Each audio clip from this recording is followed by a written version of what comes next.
And remember that. Huh, yeah.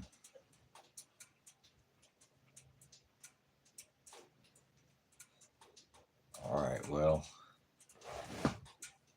here we go. We're live, and the alien invasion has been ongoing. How about that? Is it an alien invasion? Is it, that's what they were called when I was growing up. An influx, a massive influx. Something to eat. I made a patty melt and some chicken tacos. So I got a bite to eat myself. And yeah, I was looking online and I saw an article about the people up in Seattle demanding housing. You know, the taxpayers up there are already paying for these people's hotel rooms, but they stormed a city council meeting, so we're banging on the windows or whatever, trying to get in, demanding housing instead of hotel rooms. That's not good enough for them. So interesting what is going on here. A nearly unchecked waves and waves and waves and waves and waves, like I tell you, birthing pains of these, we'll call them aliens, because that's what they called them when I grew up, is they were called them illegal aliens.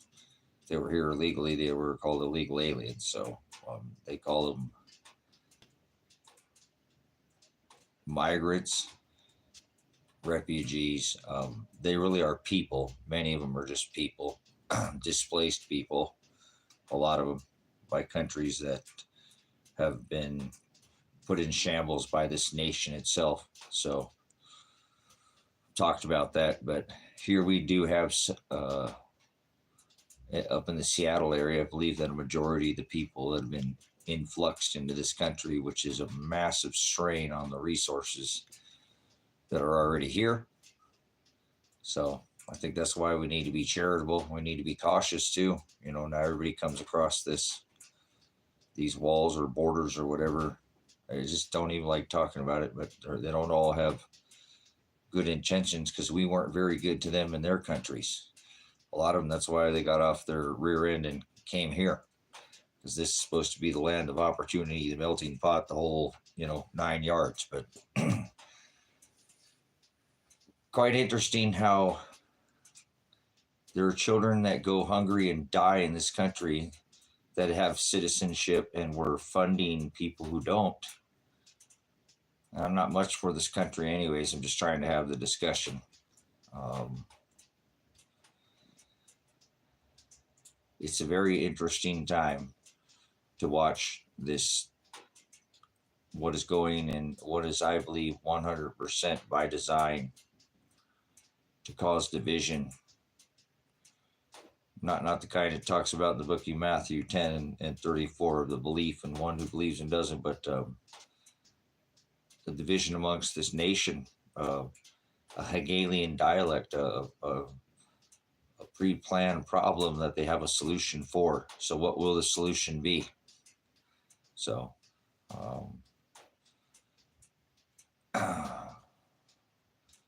very interesting. Wouldn't be having the discussion if the last lover of the sun god, the bringer of the disease and the cure of the disease, Mr. Warp Speed, if he'd have done his job, we wouldn't even be having the discussion, correct? So I've tried to bring that up several times, but that's a matter of math to me. Well, it would definitely slow, because one stairwell would kind of defeat the greatest wall ever, right? up over the top, a really tall ladder, maybe, or you could defeat the greatest wall ever. But it never got built, and that's where those clowns are at right now. Both of them are down there by the border. Both of them. Both Mr. Oh my gosh, I don't even like. They're both filthy, but the last the current pretendant, and then the current pretendant, the one who's acting like he's the pretendant, and the one that really is the pretendant. So those two pretendants are down there at the border, because obviously this has been an ongoing. I mean, he has a lot of nerve showing up down there, Mr. Operation Warp Speed. Wasn't he going to build the greatest wall ever? I mean, what nonsense? What they don't even change up the game on people, and so. But it is something you're going to have to deal with, because these people are in this country. They're here now, and many of them are probably have no ill intentions, but there are that do. So we reap what we sow. Thank you, Finn. We're going to get what we have coming. I believe it's quite obvious what's coming to this country. I believe it's marked for judgment, and they did it by foreshadowing it with their fakery on the ground. The heavens told me that. When I looked up, I knew it was fakery, and I went to his word, and he says that the stars can be corrupted. So that tells me to be a wise virgin and remember what the Magi, remember the signs that they saw.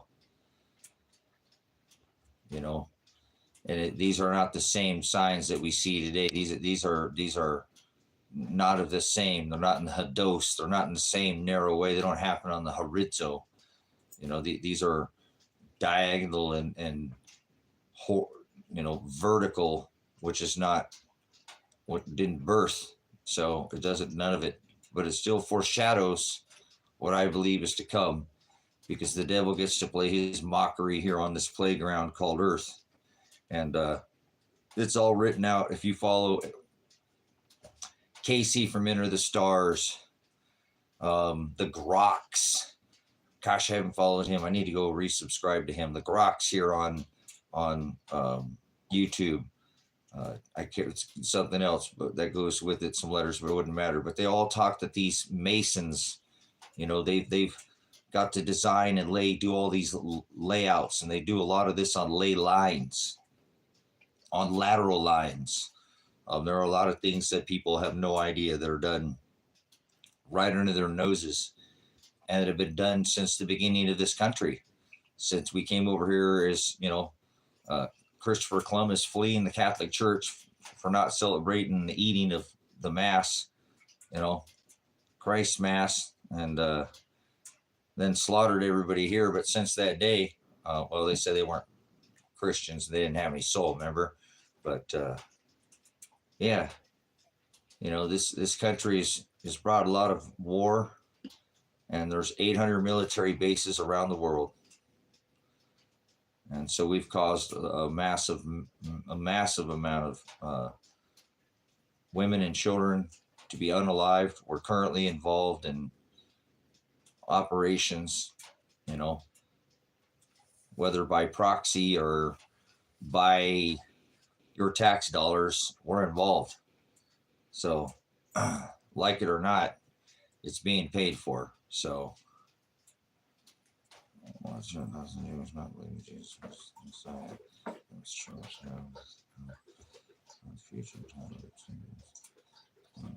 think that's a bunch of nonsense. The only way to the Son is to the Father is through Christ Jesus, Shiloh, Yahushua HaMashiach, the Messiah, the Christ, the Anointed One. So, good luck those that say they are, but they're not. We were warned about those, were we not? In His Word, it tells us exactly who they are. So the fake ones, remember? Fake news, Mr. Fake News himself.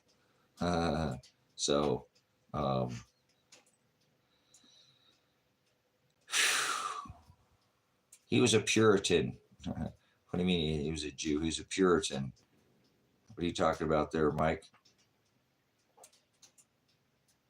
Away from Yep, the wheat from the chaff. Exactly, Finn. I know what you're talking about. You don't need to correct that. I know what you were putting in there. Silly spell check. But it does. He says the wheat from the tares, the wheat from the chaff. The definitely there's he binds and burns that chaff or that the weeds, doesn't he not? And he's there will be a division. Obviously, that's the way it will go down. It's not. It's written. I'm not trying to cause uh, to any of that to change, but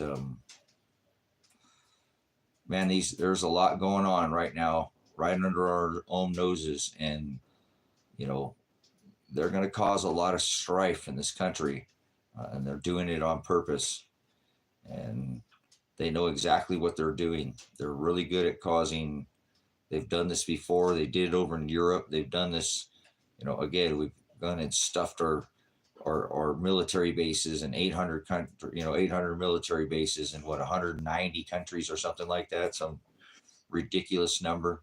So things catch up with you when you go out and you police the world. Well, probably going to come back and police you sooner or later. So um, that's why I warned. They're not going to go after these politicians. They're not going to go after Christopher Columbus. They're not going to go. He actually went to on the front lines. It don't work like that these days. These politicians hide up in their ivory towers, uh, with they're guarded by their people. They want to take away your Second Amendment, but they're guarded by people who are heavily armed. So um, careful, you know. Can't serve two masters in this world. We can't serve Mammon and can't serve the Most High. I am. Can't serve the Most High God, right? Can't serve Mammon and God at the same time. We can only serve one. So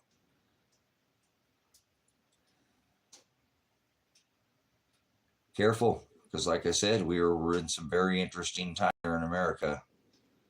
It almost makes me I don't know, man. You don't understand. You ever been to war? You ever, veterans, go over the country, understand how this works in war. They go destroy the best of the best. Look what's gone over in Ukraine. And, all those young people are gone. They what 500 million people or something like that have been grinded up in the meat grinder over there with your tax dollars that you pay over here for your job. So don't think that you're not involved if you don't have a job. It's part of this system that is called America. Taxes and labor pay for wars now, and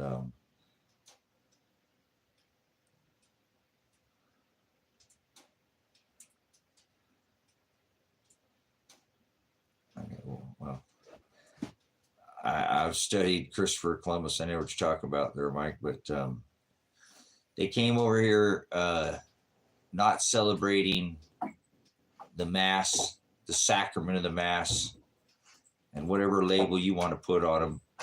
They wouldn't celebrate the Feast of the Yule. Uh, George Washington banned that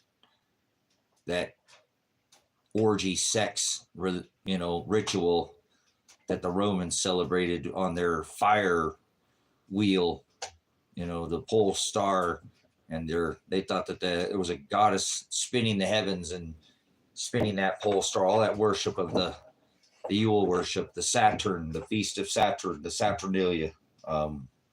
So you could put a label on whatever you want on Mr. Columbus, but what a thief to say he's discovered America, and what an absolute tyrant to come over here and unalive all the people who are here because whether he was a Jew or a Christian or a Protestant or Presbyterian or Pilgrim, he came over here and they slaughtered everybody who was here.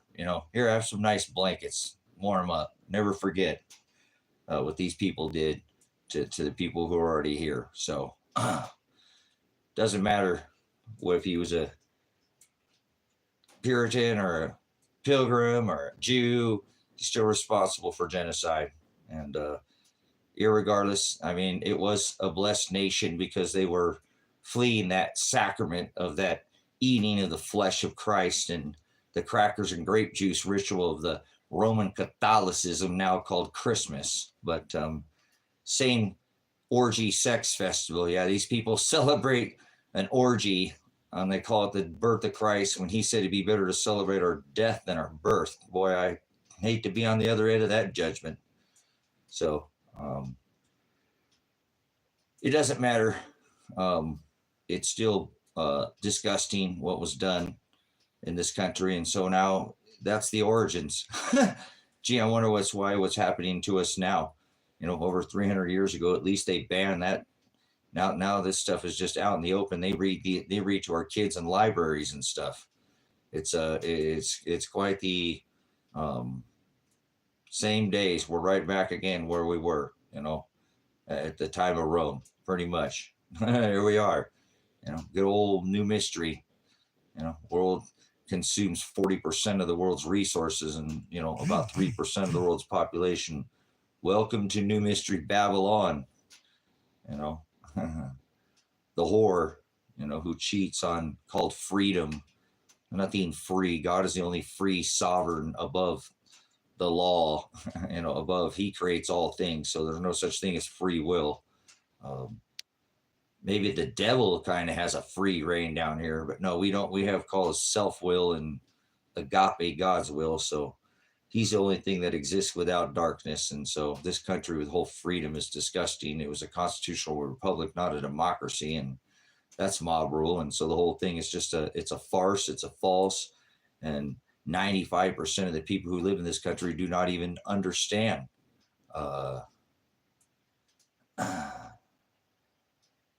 I told you already, I've done my research on Mr. Columbus. Okay. I already told you, it doesn't matter what Wikipedia says. Wikipedia is a flawed system in itself too. That's all part of the beast system. So I wouldn't believe everything I read on Wikipedia, but I've done my study on Mr. Columbus. As I've told you, he was still responsible. I think you should focus more on what I told you. Does it matter if he was a Jew? It's all spiritual now anyways. It doesn't matter. It was, that happened, at the time of Christ. He was still under that same spiritual law. So blasphemy. It's all spiritual now. It doesn't even matter labels and all this nonsense. That's what I'm trying to say. Focus on the agape. Focus on the testament that we've been under for over 2,600 years. If I'm not mistaken, Mr. Columbus would have been under that testament too, correct? Yes, he would. So watch out for the fake ones, guys. Those that call themselves, but they're not. So the ones that were from the north, remember all the blending of the paganism and the Christianity and Catholicism, what that is. That's Christmas. That's Roman Catholicism under another name. Banned that when they came here to America, So maybe had some sense, but they still were responsible for genociding everybody that was, here, and then dicing them up like, here, have some casinos, that'll keep you quiet, here, have some little reservations and nonsense. Genocide. Yeah, here, warm up, have some blankets. Never forget what these people did to this country and the people who lived here. And if we probably would have come here, and I know it was all by the Father, but this land would probably be a way different place. These people took very good care of the land itself, and we've destroyed this land with our cities and our farming in the Midwest, just completely depleting the soil. And they moved around. They were more wandering, and they took much better care of the land than us, Columbus, Jew, Puritan, Pilgrim, nonsense. We've destroyed this place. There were wars before we ever came over here. So to think that we discovered this place and the whole Columbus thing is filthy and disgusting, it just makes me what a filthy country that I live in. So, but it is what it is,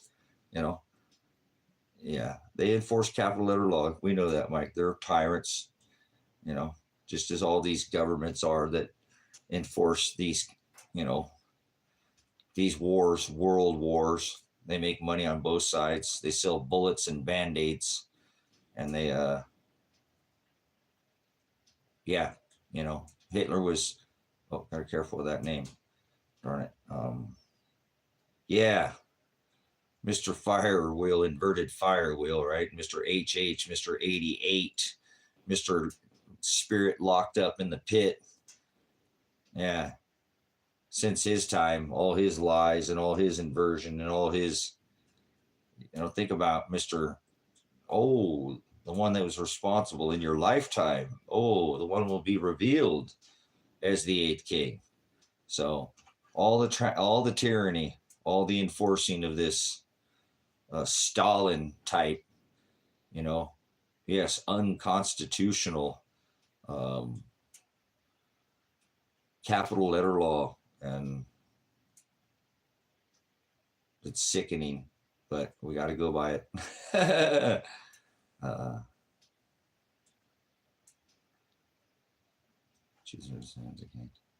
Oh, well, I beg to differ there, Mike. Christ was a Jewish carpenter. I think you're out of line, and I don't know.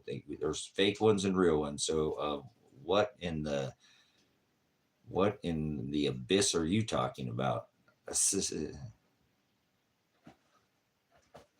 So, remember, he was a Jewish carpenter, correct? Born in Nazareth, right? No, born at Bethlehem, but King of the Jews, correct? What they put over his, so you can dice whatever you want, but he was a lion from the tribe of Judah. He was from the house of David.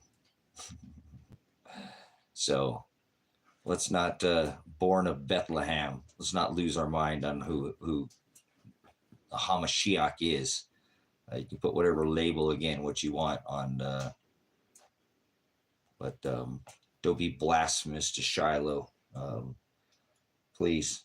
He's all I got in this world. So don't pervert or forward with your opinion. I don't need idolatry coming from you. Please stick to the aletheia. Stick to the truth. So.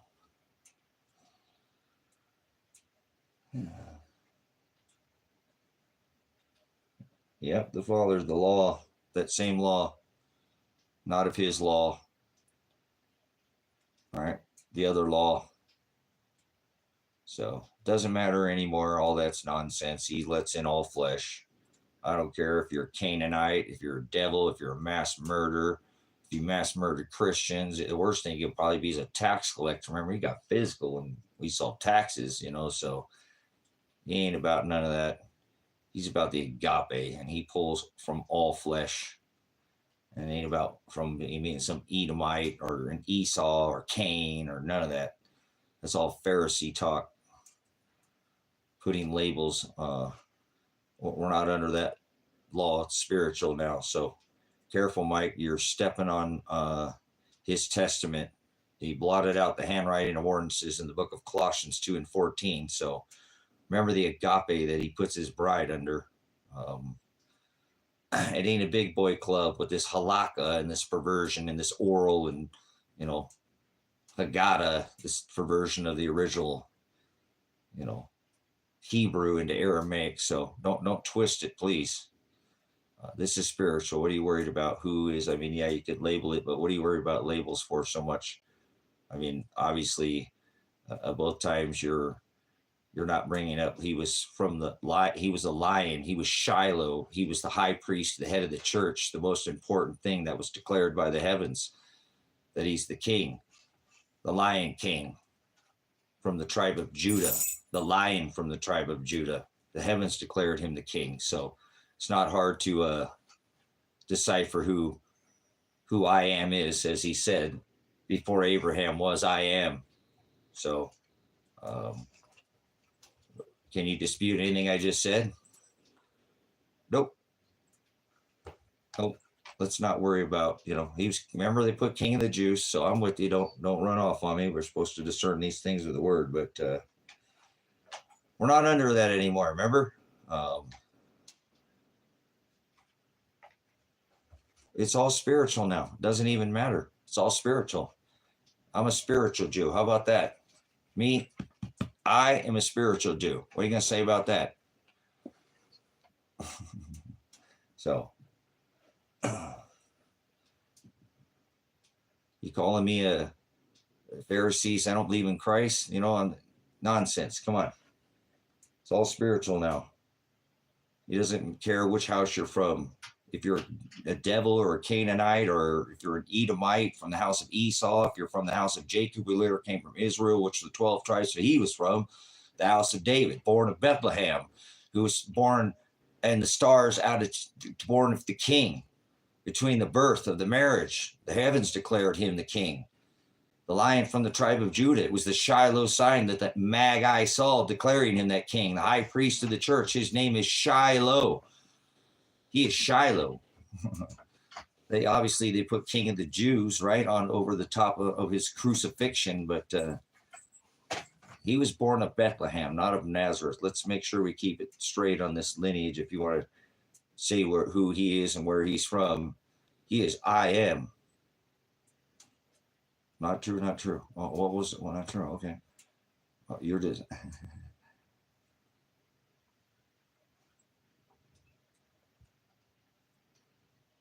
So I don't know what your not true is about there, Mike. So I don't know what you're referring to, but yeah, his bride. You need to study. Remember, you sound like a Pharisee. You talk any more Pharisee talking here, I'll toss you out of here. Don't come back ever again. You sound like a Pharisee. He came back to save all flesh, Mike. One white, one black, one brown, one red, one yellow, one Jew, one Gentile, one man, one woman, Canaanite. You sound like a Pharisee. Don't. I told you, you're treading on thin ice, man. Seriously. His house is his bride, Israel, and it's not just the Aaron and the Levites, because remember, then you were a Gentile. You sound like a Pharisee, Mike. You sound like a Pharisee. You're perverting it, and you don't recognize then that God came to save all flesh, and I rebuke you. You do the works of your father, the devil. How do you like that, Mike? Because you were spitting that earlier. He came back to save all flesh. Correct? Not just the house of Aaron and the Levites. Because remember, that's who was the only people getting into his temple. We're saved by grace, and we are under. If he came to not abolish, but fulfill the law, and he put us under this spiritual law, and it's a spiritual Israel. It's a spiritual Jew. It's a spiritual house, and it's all flesh. He came to save all flesh, but not everybody. So if you don't recognize that, then you are doing the works of your father, the devil. So you're not understanding the testament, the bride price that he paid for all flesh. And yeah, you sound exactly like you do the works of your father, the devil. You are not recognizing the testament he made in blood, and you're not recognizing that he came back to save all flesh. So any more comments on that Pharisaic attitude of yours, please leave. There's no such thing as spiritual. Bye, Mike.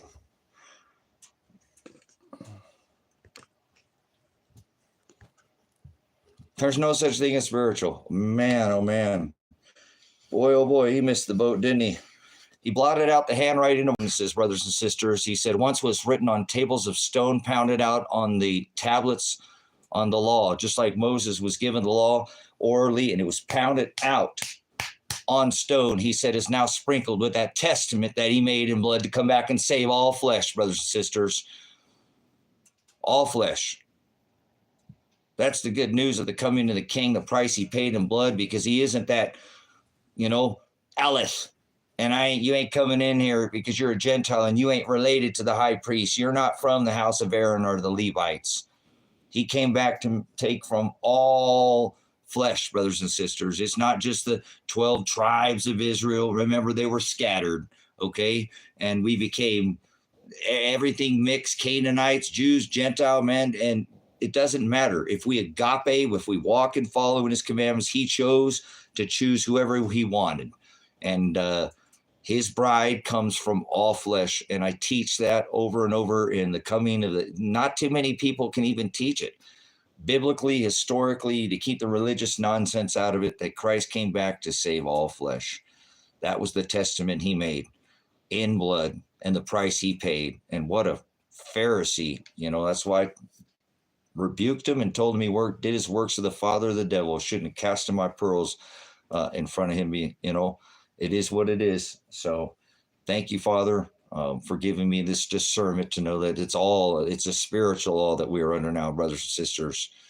It is a spiritual condemning, that we must be condemned and hated by this world spiritually.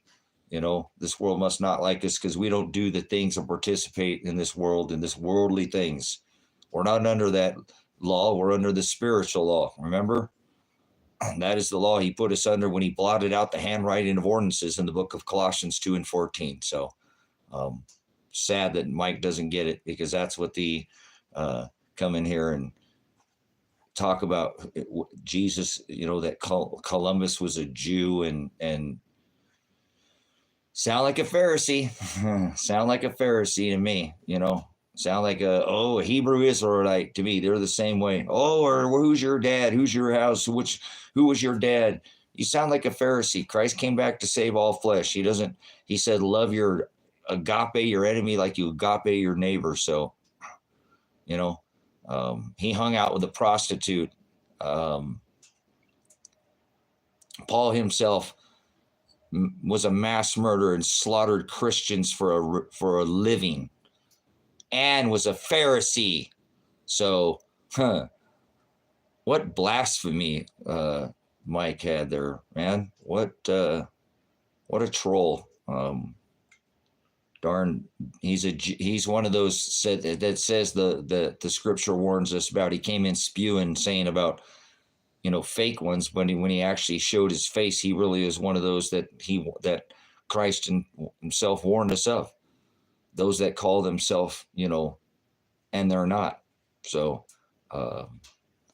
interesting. Thank you, Father, for the discernment to see that they perverted, they made their own big boy club, their own idolatry, their own agape, their own halakha, their own mishnah, their own targum, their own shem.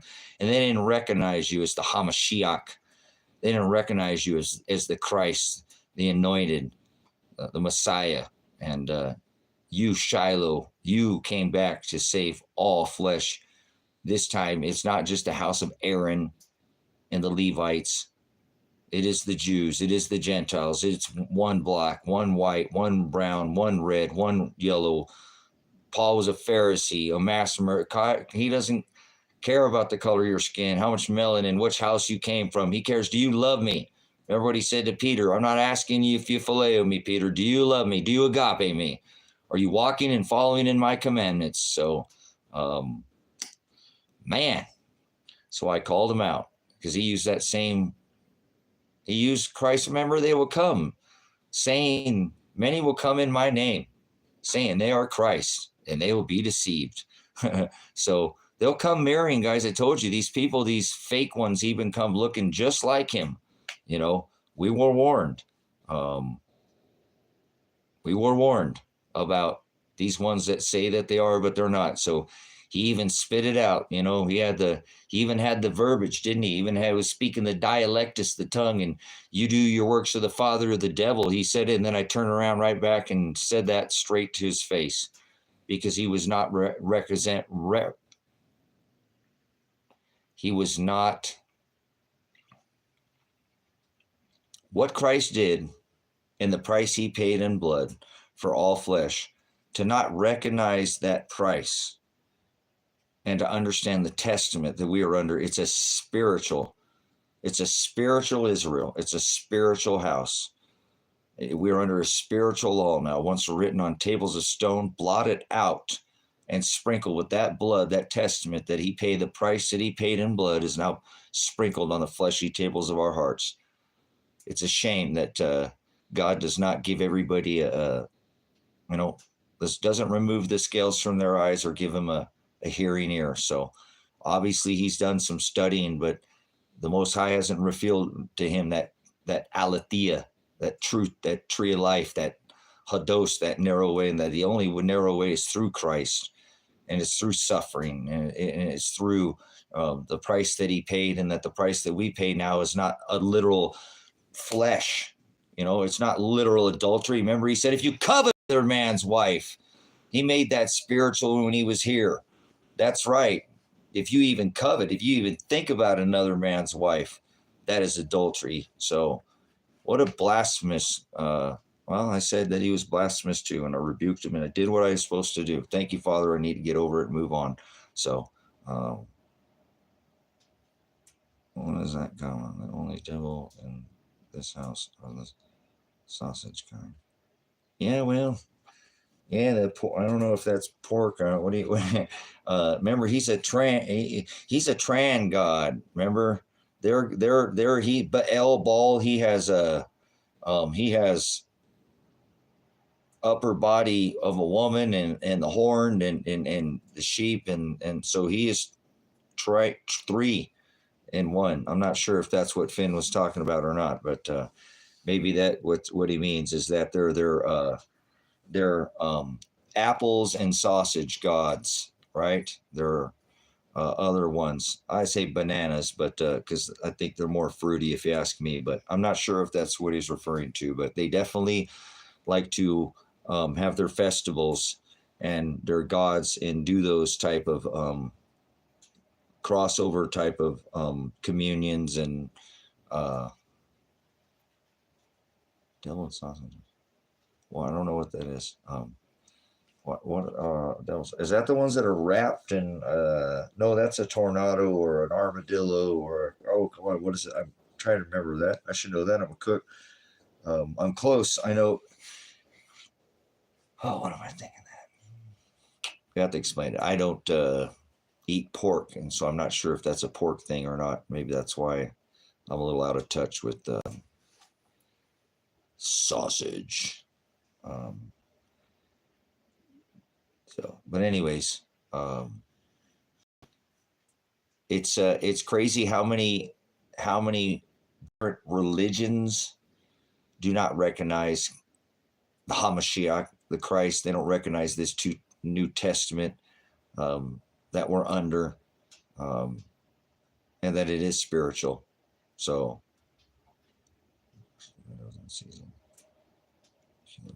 cool, nice. Yeah, I'll definitely be down for some beef sausages, especially if it's good raised beef. So outstanding. I'm not sure if you said you didn't eat pork or not, Finn.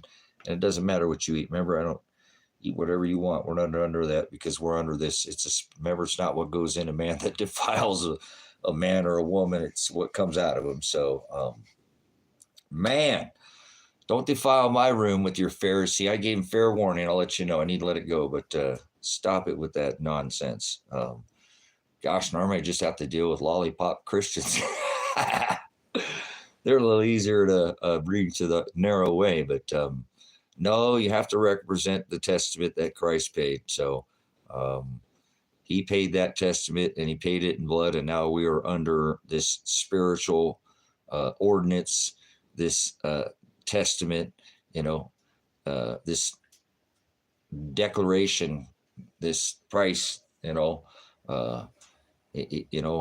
he fulfilled, this law, and yes, we're not under that eye for an eye law, but we are definitely, you can't, can you go and kill a man right now? No, so he didn't abolish the law, he fulfilled the law. But he didn't we were under a spiritual testament now, where the price we pay it's a spiritual price, brothers and sisters. Obviously we it's a sacrifice of the flesh. It's a daily death that we must die, a spiritual death, though. We don't die literally. See, it's spiritual, right? He tells us to carry a cross. Do we literally carry a cross? No, we don't literally carry a cross. It's a spiritual cross. We're supposed to be condemned by this world. We're supposed to actually be hated by the world, remember? So it's sad that, well, no, it's not. God doesn't give everybody a hearing ear and eyes to see. So for sure, yeah, I've heard that's your food. When I asked if I could eat pork, I would like to go over orange peas. So cool. People eat, like I said, um, I would raise my pork. That's why I wouldn't even eat pork now, because I believe they take a low energy meat and feed it trash. I mean, I've brought in many years ago when I ate pork home from the grocery store. I was like, whoa, no thanks, But anyways, I sold gold medallion pork for over 10 years. So some of the best pork on the planet that wasn't slop fed. And it was actual grain and corn and, different, not this, there's nothing wrong with good, clean slop, you know. Um, slop used to be the table scraps, the corn stalks that, at the end of the thing, the garden that you didn't till in, you fed it to the pigs, they processed it, and you put that into the, whatever. So um, pork used to be very different. It was raised a lot differently. It was once they commercialized pork, man, it was disgusting. So um, they'll feed it itself. They'll feed it everything. They literally feed it trash in places. So it's such a poor, low quality meat. There's much higher quality sources of protein, and but if you raise it yourself, and you can control what's in that animal. I've raised pork out here, you know. So, and at the time I ate pork, so it's not that I haven't before, but see, I had raised it. So, and there for a minute, I've off and on, I might eat pepperoni on pizza or something.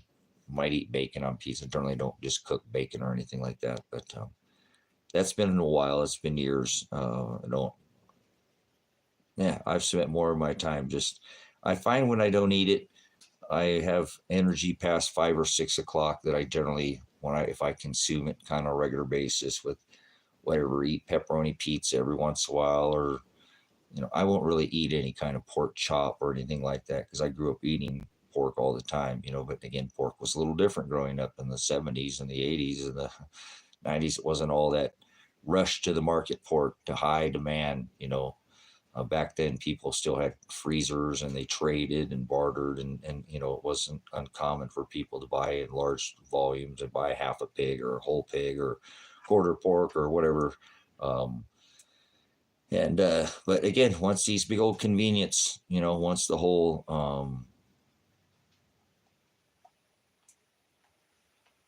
grocery stores, and there's no need to trade, and gosh, I waste so much food because it's in the deep freezer because I'm always at work and I can't prepare dinner because of the household got more expensive and stuff. The whole deep freezer went away, and there you go. It's just cheaper to go to the market and buy it, once a week, or, in the scene. So everybody just got accustomed to it. And that drove obviously a massive demand to grocery stores where, it came into mass production, right into about the 90s, and was commercialized massively and changed the feed, and it started changing. It wasn't so bad in the 90s because they weren't feeding it trash, and the numbers were not as high in demand as it continued on into 2000. And then here we are, 20, almost 30 years later from 2000, 25 years later. And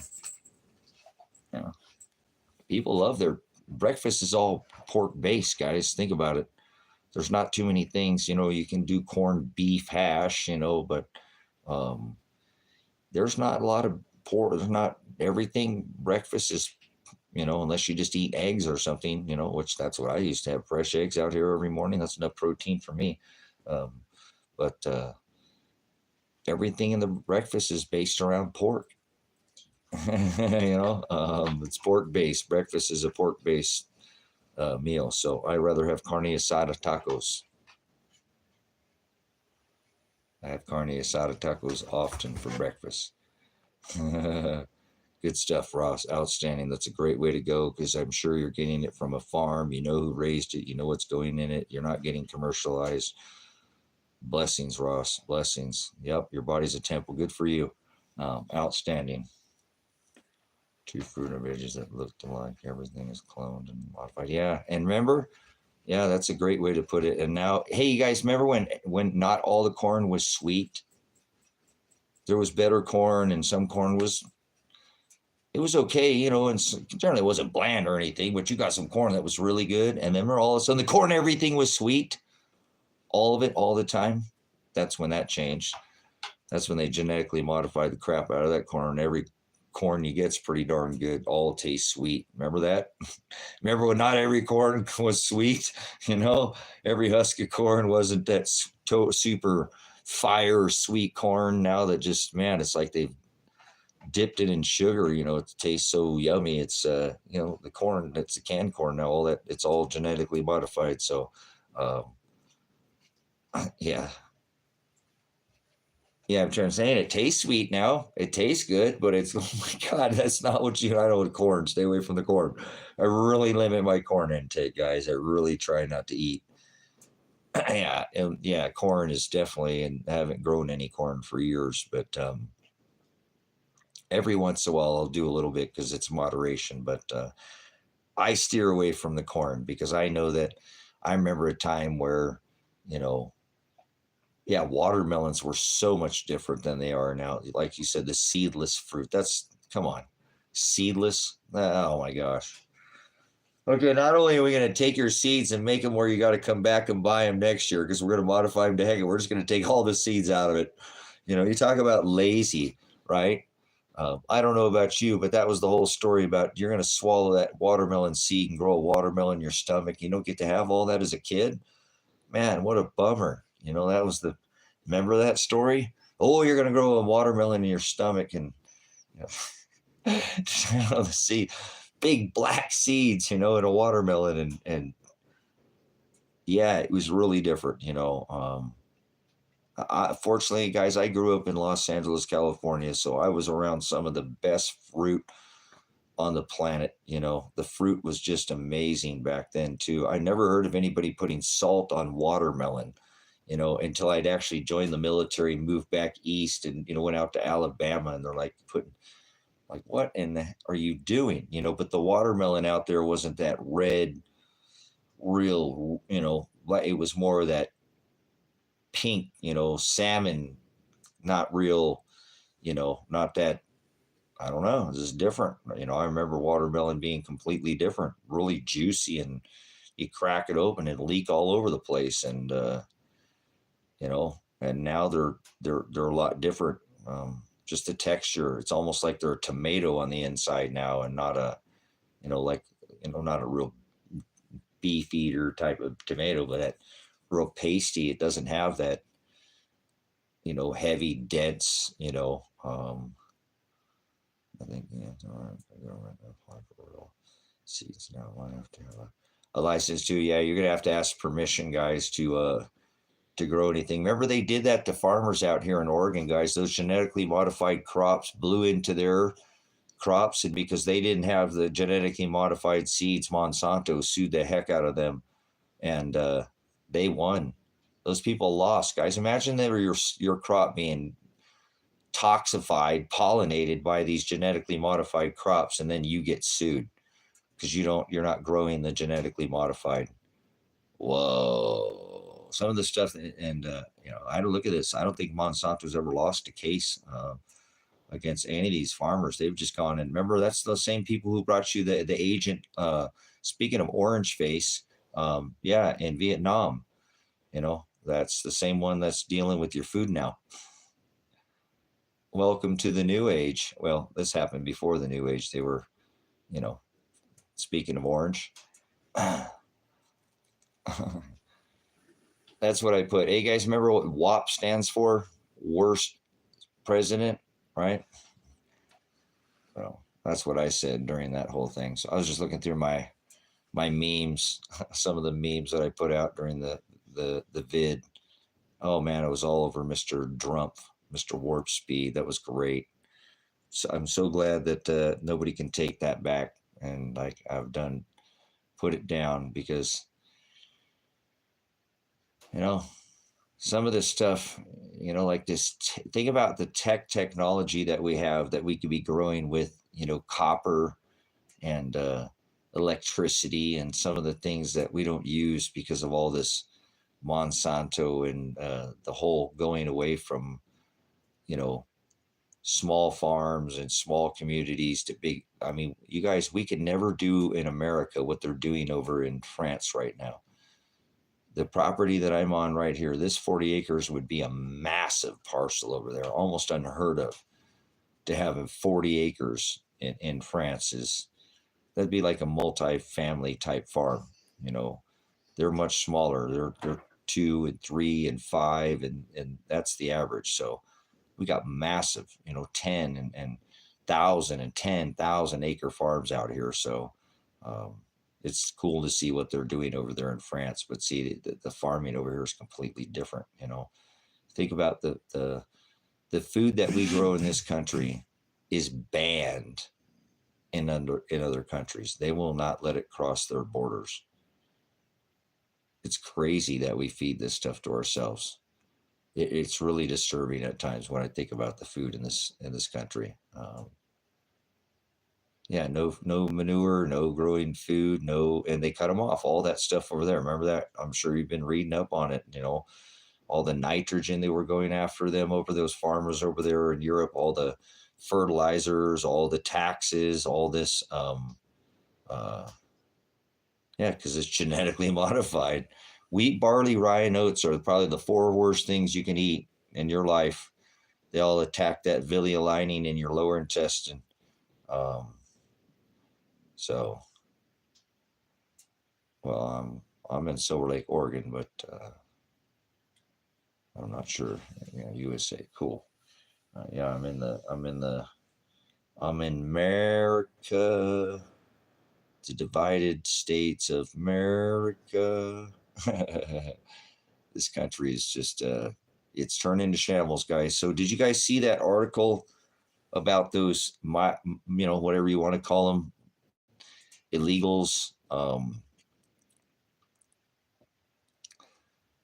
migrants, aliens, immigrants, refugee, I don't know what you want to call them, but there's some up in Seattle, Washington, and they went in and stormed the city meeting, the council meeting or something, demanding housing. That these hotels that they were being put up were not good enough, and they wanted apartments, and they wanted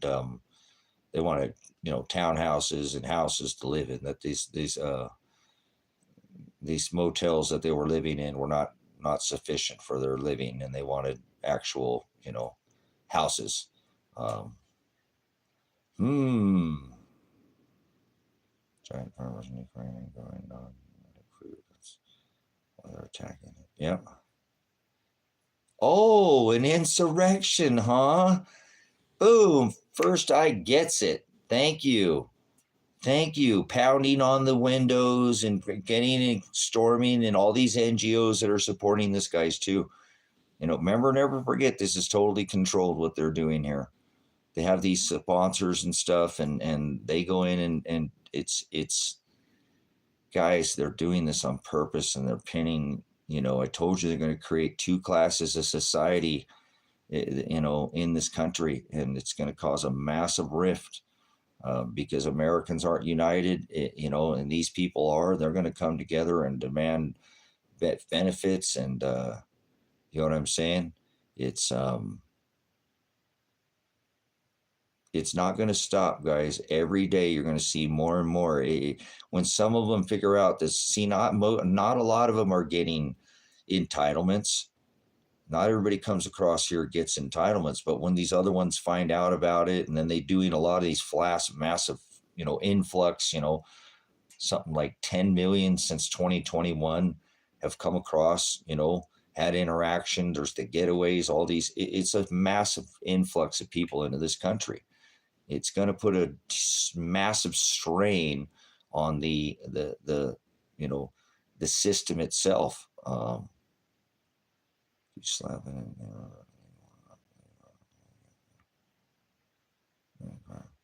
um, but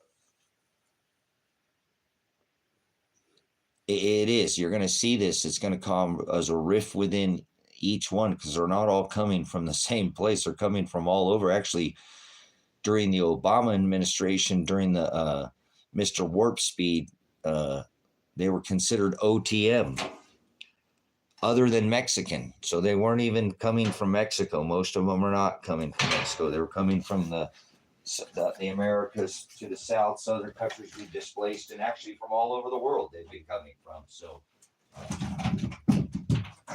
these are people that don't all get along. Obviously, they don't all speak the language. That's going to cause some division right there, But if they all figure out, or that, hey, if we come over here, and they all probably understood that coming here, they came here obviously for a better life. They tried to come over here to get a better life, pretty sure.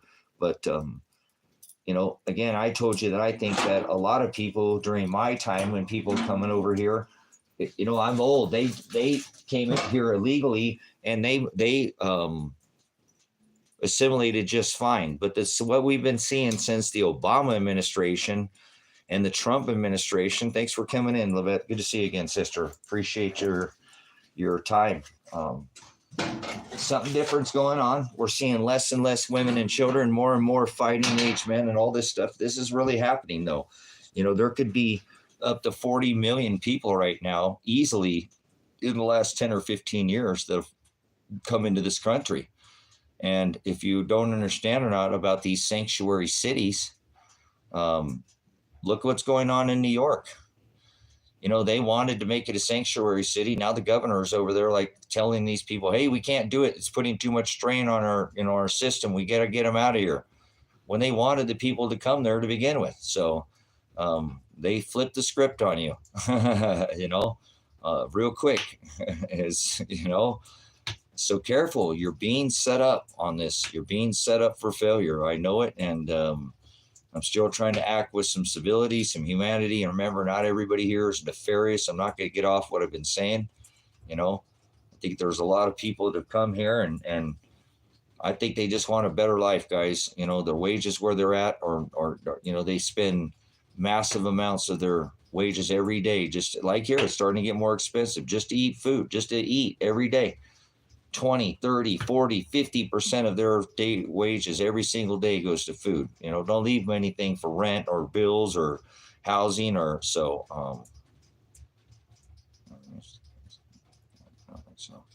Yeah, it's a planned event, guys. This is not something that they haven't been very aware. They already did it in Europe. They've already done this in other countries. Don't act like this hasn't been done. But I don't think it's ever been done in this. I don't think there's ever been a nation, that has taken in this many people at one time and put the strain on all the benefits of the people that are living within the walls of this, nation. So be ready, because I think things are going to continue to degrade with this, illegal thing. And it's going to keep coming back up. Mr. Warp Speed and Mr. Tripping Upstairs is both of them are down there. One's at Eagle Pass and one's at, I can't remember where the other one went down to, I don't know, somewhere I think south of there. But they're both down there at the wall right now, right down there at the border. And like I said, what cojones Mr. Trump has to show up to that wall when he should have built that greatest wall ever. Instead, he brought you the greatest jab ever. So never forget, Mr. Warp Speed will bring people to your door to administer that jab, and I'm sure he'll bring them, and that's who he's bringing in right now. I'm pretty sure that's all those people. He's going to blue helmets on him. He's going to come kick your door in with that blue helmet. Oh, he loves China. He loves the dragon, and they love the blue and the Maui in the speaking of blue roofs. Yeah. Never forget what's going on here, guys. Never forget what they've done, and if aliens land in a UFO, you have to offer food, water, rocket fuel, and we'll go to military president if you do anything wrong to any one of them. Every president admits aliens and science docs. Yeah, I don't believe in aliens, first eye. So personally, I don't think there's any such thing as aliens, but that's why, whatever, people want to believe UAPs, UFOs. I got a UFO out here that crash landed right in my front yard. Haven't you seen it? It's on my videos. It sits right out here. Seriously, it's in my videos. I've had it on live streams. It's parked right out here. Some of my subscribers have seen it. Actually, I'm just kidding. I built it. I built a UFO out here at first sight. Seriously, there's a UFO. I built a UFO out here on my property. So, well, it used to be up on the highway. It was, 45 feet up in the air. But anyways, wind got it and pulled it down. I do all that to bring the teaching to understand that there's no such thing as aliens, like people, not in this realm and time and dimension. There's nothing here with us. There's nothing can penetrate this firmament. There's nothing here. Whatever's here has been below our feet all along. Can't sit up in the sky. There's too much radiation. The solar wind hitting this magnetosphere is that without any solar flares, coronal mass ejections, coronal hole streams, solar filament releases. I don't know how much you know about our atmosphere, how much you know about space, but the solar wind hitting our magnetosphere is a constant 775,000 miles an hour. So I don't think there's things out there like we think out there in space. I don't believe in space at all.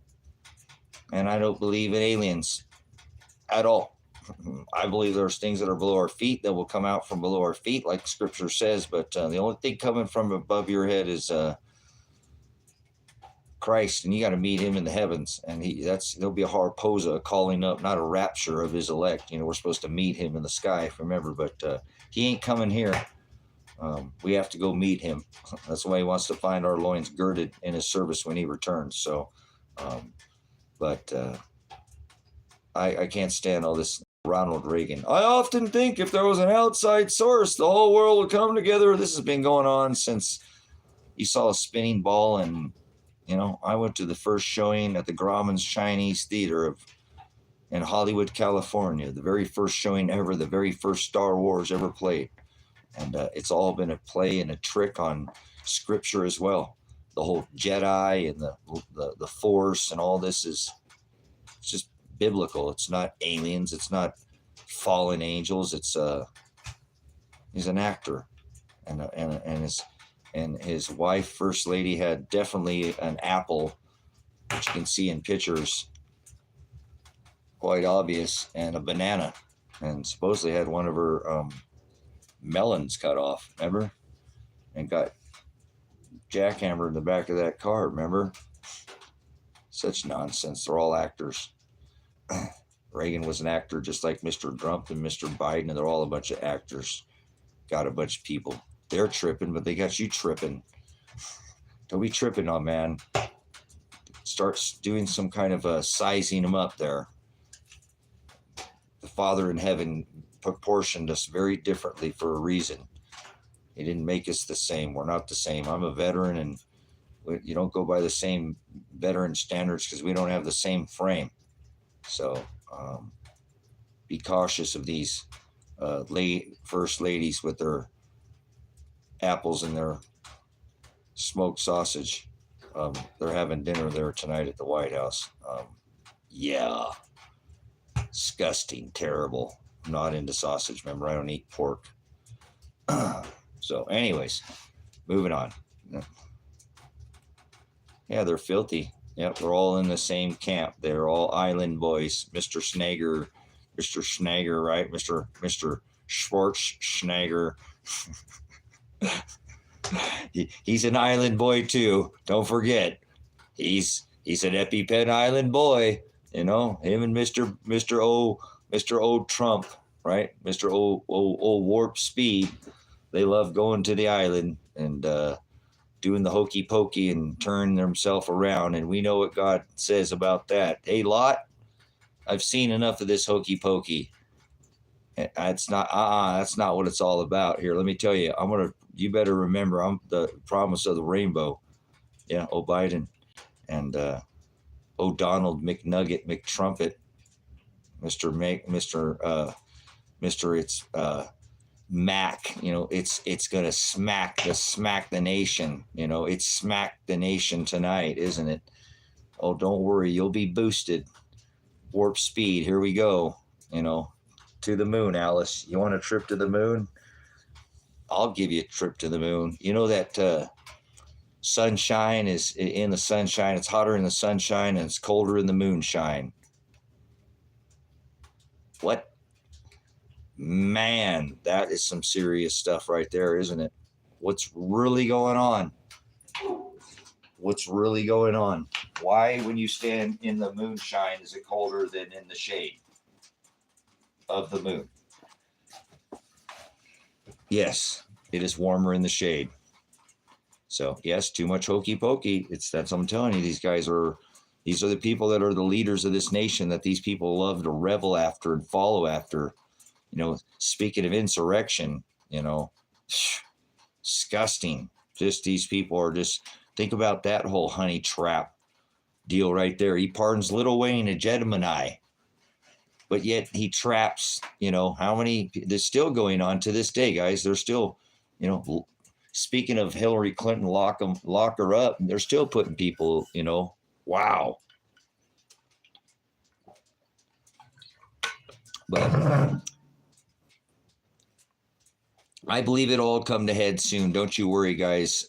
They've got this alien invasion all planned out for you. I already told you this. I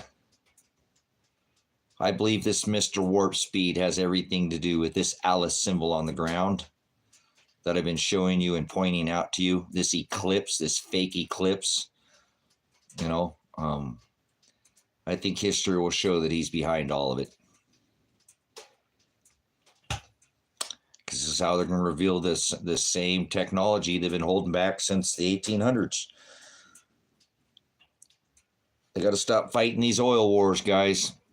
We got to cover up and shut people like me up. They don't want people like me talking about all the horrible things we go do in those 800 military bases and all the countries we go invade around the world.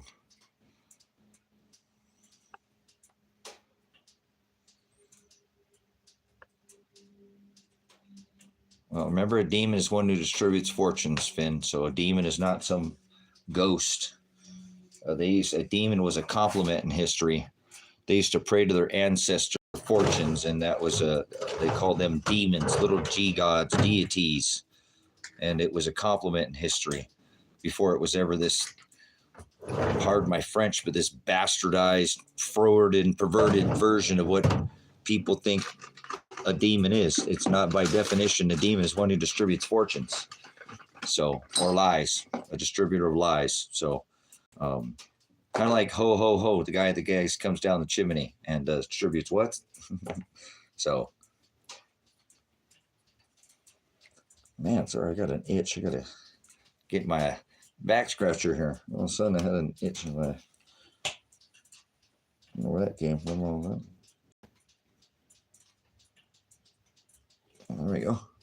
Okay. Like they mean some. Okay, the sons of giants, let's say. No, a demon is not a son of a giant. That's not what a demon is, Finn. A son of a giant. You're talking about what you're trying to get too much television there, Finn.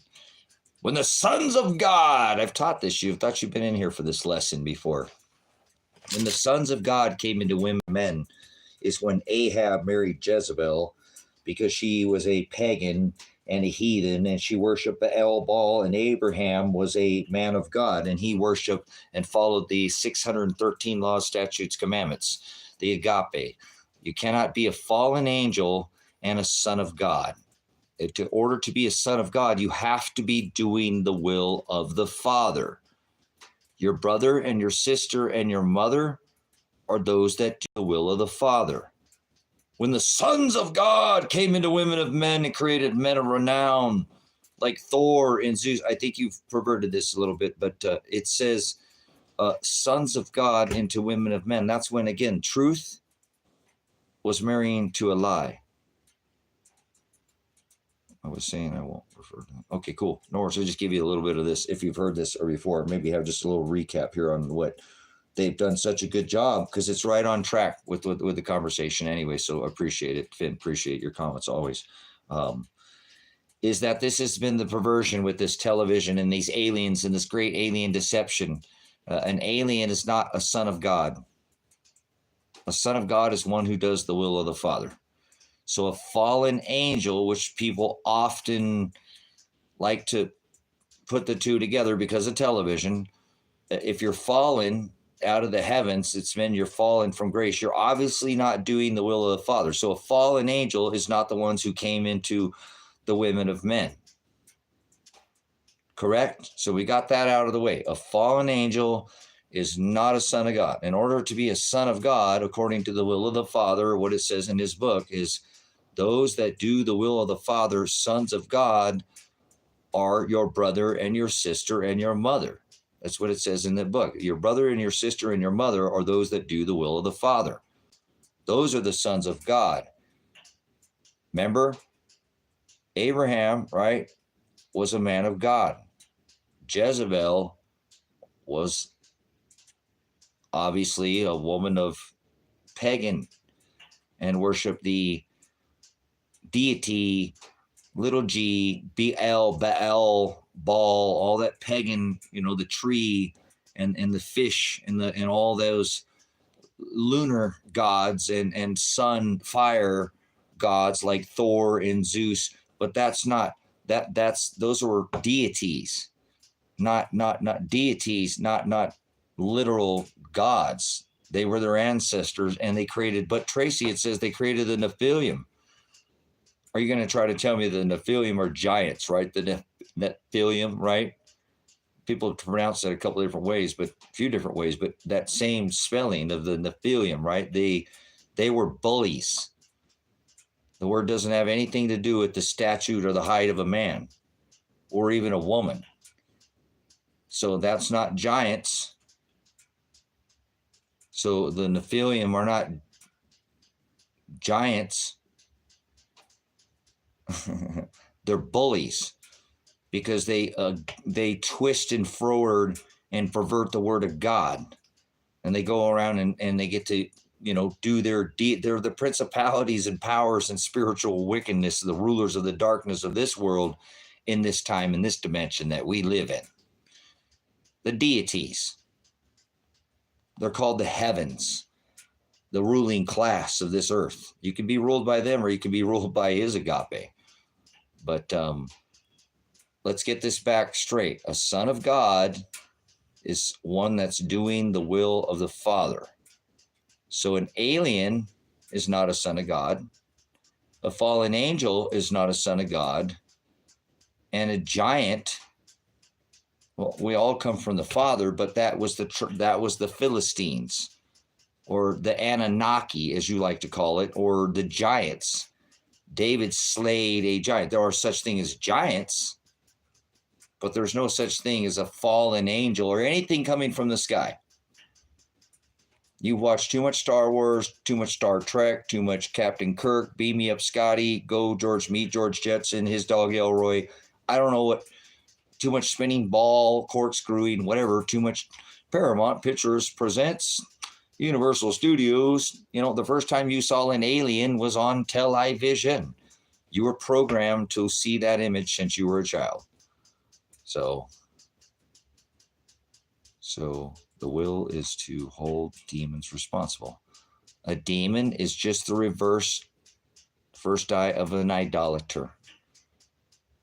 By definition, let's just use the definition and biblical definition. It was a compliment. Keep this in mind. If you, hey, what's up, OG? What's up? Like being called, given a high compliment. I don't know what they call people these days or whatever, but so I grew up in LA, so I don't know what they call people, but Commander in Chief, hey, hi, that's a title, and it was a compliment. Just erase the whole thing, that whatever you think a demon is. Ring that out at the door, like you go to a college class, forget what you know and leave it there. I'm not asking you to forget what you know. Leave it at the door for a second. You want to come back out, be an empty, dry sponge, come in here and pick up what you ever want, pick that back up, and then do your own filtering out of what I'm hearing and telling you, okay? Forget about that. A demon was a compliment in history. That would be like me saying, hey, what's up, Captain, or give a compliment to somebody. Okay, so that's what it was. They prayed to their ancestors for fortunes. Lies. That they thought that their ancestors would give them fortunes by the stars. And remember, these were pagans, and they thought that their gods were controllers of these stars, and they thought there was a goddess in heaven spinning the Big Dipper around the pole star. They thought that the Pleiades, the 7 Pleiades, were controlled. They had no understanding of the circuit of the heavens.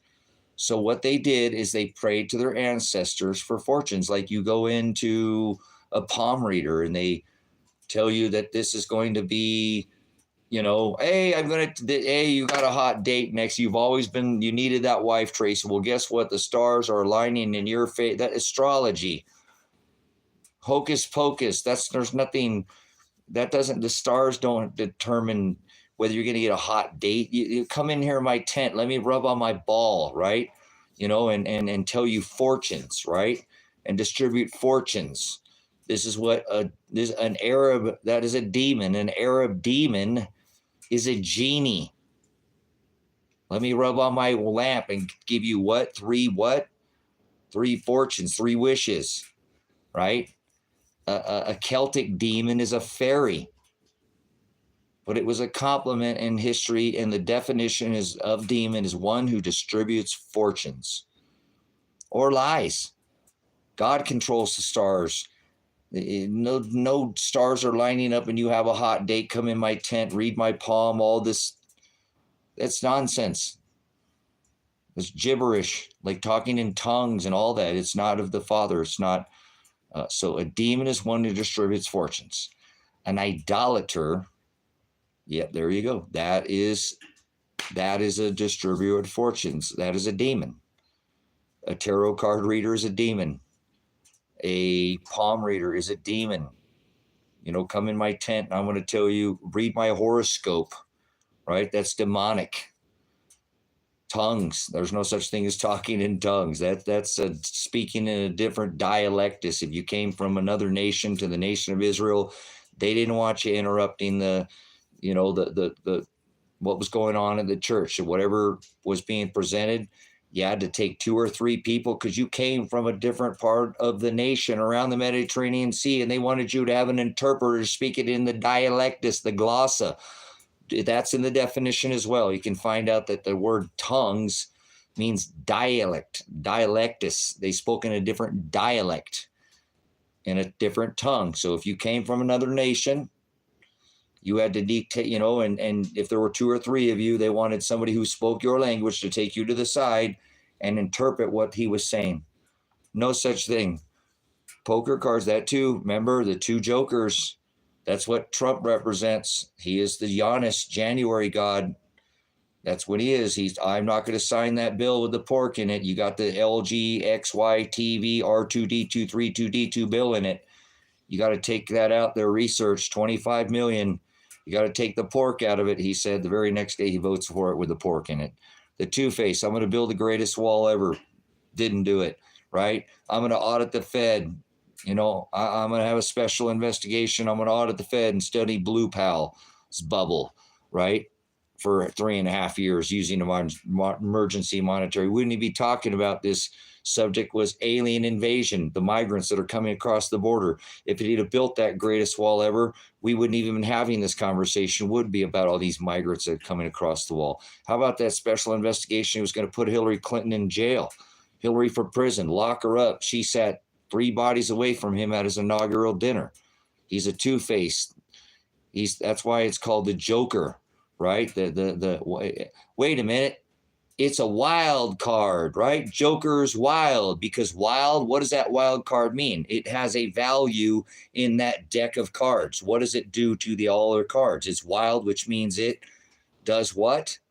It's not just the 2 jokers. January, the January God, that's what he's representing, whether you understand too. He's very multifaceted. This man is playing tricks on the nations, but he knows exactly what he's doing, and I'm on to him, and I've been on to him for decades. So what is it? It's not just two jokers. There's two jokers in every deck, isn't there? Remember? One facing one way, one facing the other. What do they call that joker card? What's another name for a joker card? Because it does something. It's a wild card, remember? In that a Democrat, because they're the only nation that's voted to have their own constitution to be able to even secede from the Union. First eye, they are truly the only nation that could secede from the United States of America, written in their constitution. Wild, but Joker's wild, but what does that do to any card? It remember? Because that's what Satan does. He wants to rise above, like the Joker card, or the Joker's wild. Remember, it could be any card you want it to be. Remember, you can make it do something to any other card. What is that? There's another name for that Joker. What you guys, one of you guys are going to get this. You guys are sharp. I know you are. There's a name for that card. Old school. Think about what they called it. A little older. Some of us a little bit older. Red state with blue cat. Joker card. Okay, that card does something. It rises above the other card like Satan, doesn't it? Because you can make that card have more value than all the other cards, right? So what do they call that card? Remember? That's why it's Joker's is wild. It's a wild card. You get that, you can use it to outvalue. And it does what?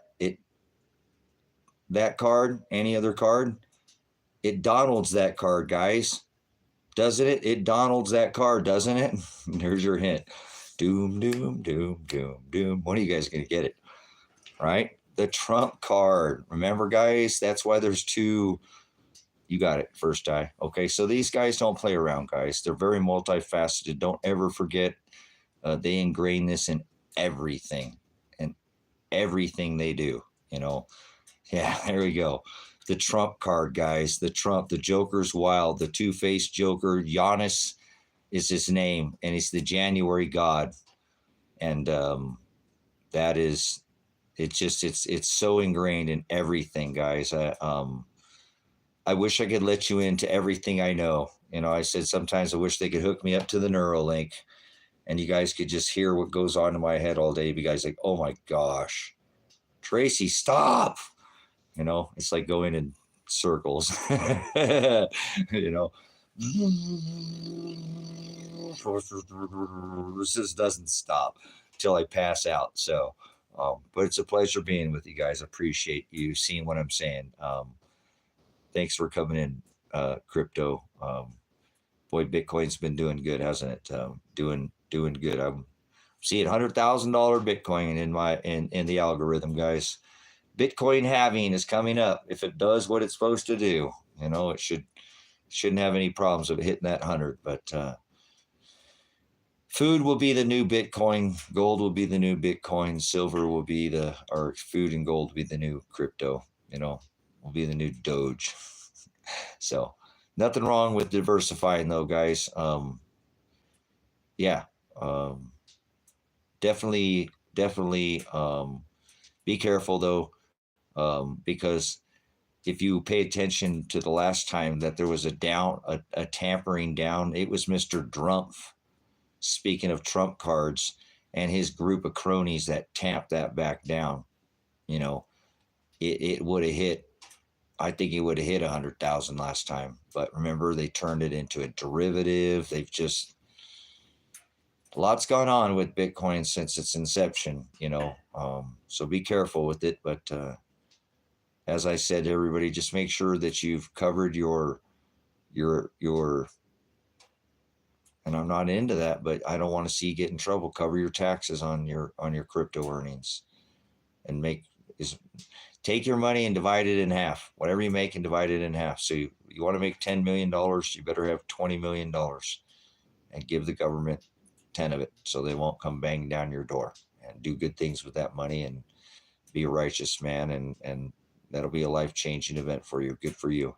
Um, 10 million doesn't even mean that's not even rich right now. Think about it. $10 million isn't hardly anything to some people. So, um, I mean, heck, the average home over here in Bend, Oregon, where I live, is $800,000, almost $1 million for a home out here for the average, you know, spread in Bend, Oregon. That's insane. And I'm struggling over peanuts. Wow, interesting. And they're giving people benefits that are coming across this border that don't even have citizenship. And there's people who are starving in this country. Interesting times we are living in, guys. But definitely, I believe, let's not keep our eye on the prize here. What's going on? Our Redeemer told us to look up, for your redemption draweth nigh. You know, the one who paid the bride price, and he told us that there would be signs in the heavens, guys. And I can't make it any more clearer to you with this eclipse event that they're pulling is not. It's signaling, I believe, what is to come. You know, so I hope I'm wrong that, you know, either it's Easter Fools. Who gave me that? That was you, wasn't it? First time, Easter Fools. But obviously something's coming in the first part of April, and with this completion of the number 7 and then the Alice symbol and this X marking this, you know, 24, the 24th letter of the English alphabet, marking the Omega event, the Aleph and the Omega. There's just too much overlay on this. Guys, I really hope I'm wrong. I hope I'm wrong, you know. But I believe it can start as soon as Easter Fool's Day. You know, it could start that first week of April. It'll get them all ready to have a week to get up that screen up and running. And I'm sure there'll be little blips, but I'm pretty sure by the time we see this daemonion, because remember the word devil, that is a word that was replaced the word that said demon. Remember we were talking about demon in scripture, the one who distributes fortunes or lies. That devil comet, which I told you was on the Heliofont logo with the eclipse, that they've known of this eclipse because they're making this happen. I don't know how they're doing it. Obviously, they're doing some kind of tech. I don't know how you drag the sun across the United States the wrong way. That's insane in the membrane. My brain can't even fathom it. So,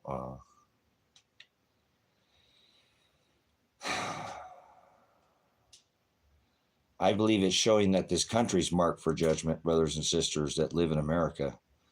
I believe it's your last days here in America of this world as we know it are coming to a close. The world's going to go on, but not as you can even imagine in this country. Again, there's 40 plus million people that have potentially come across this border, and I don't think that, you know, all of them have ill intentions. And but it doesn't take us a large percentage of those, because there's been an enormous amount. Speaking of enormous, thanks for coming in. That is a lot of people, guys. 40 million people in this country waiting on standby, and many of them have been sleeping here since the 80s. If just a small percentage have some kind of nefarious plans, I don't think that this country is going to fend well when the lights go out.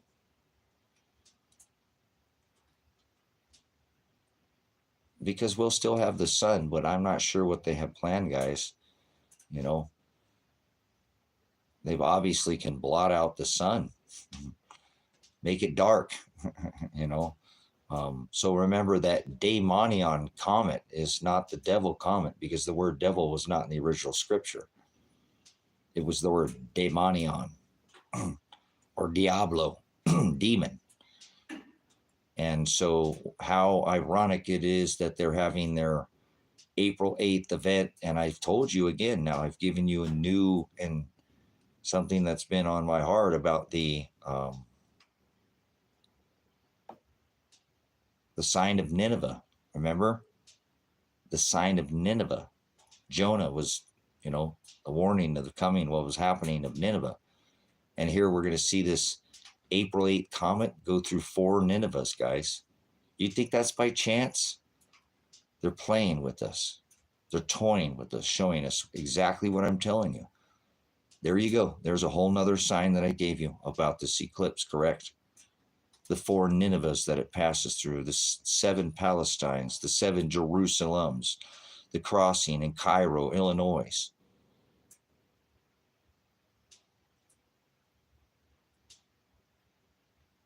Marking this country for judgment. It gets quite obvious what is coming, guys. I hope you're prepared for that. I would prepare by getting as far away from, people. Yeah, they've been obviously doing all kinds of hail, snow today here. We had 45, 50 mile an hour, 60 mile an hour winds. I'm telling you, it was hoofing today. I know, because I've got this cabin pretty pinned down, and we were rocking in here today. And, we've got snow stuck to the side of everything. And so it was whipping snow and hail at the same time in a mix. And yeah, hail, snow. It was definitely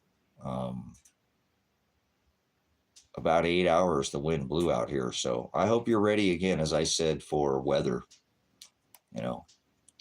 That's what I said is this ongoing alien invasion. Is it weather related? Well, according to the overwaterlay map, it will be weather related, won't it?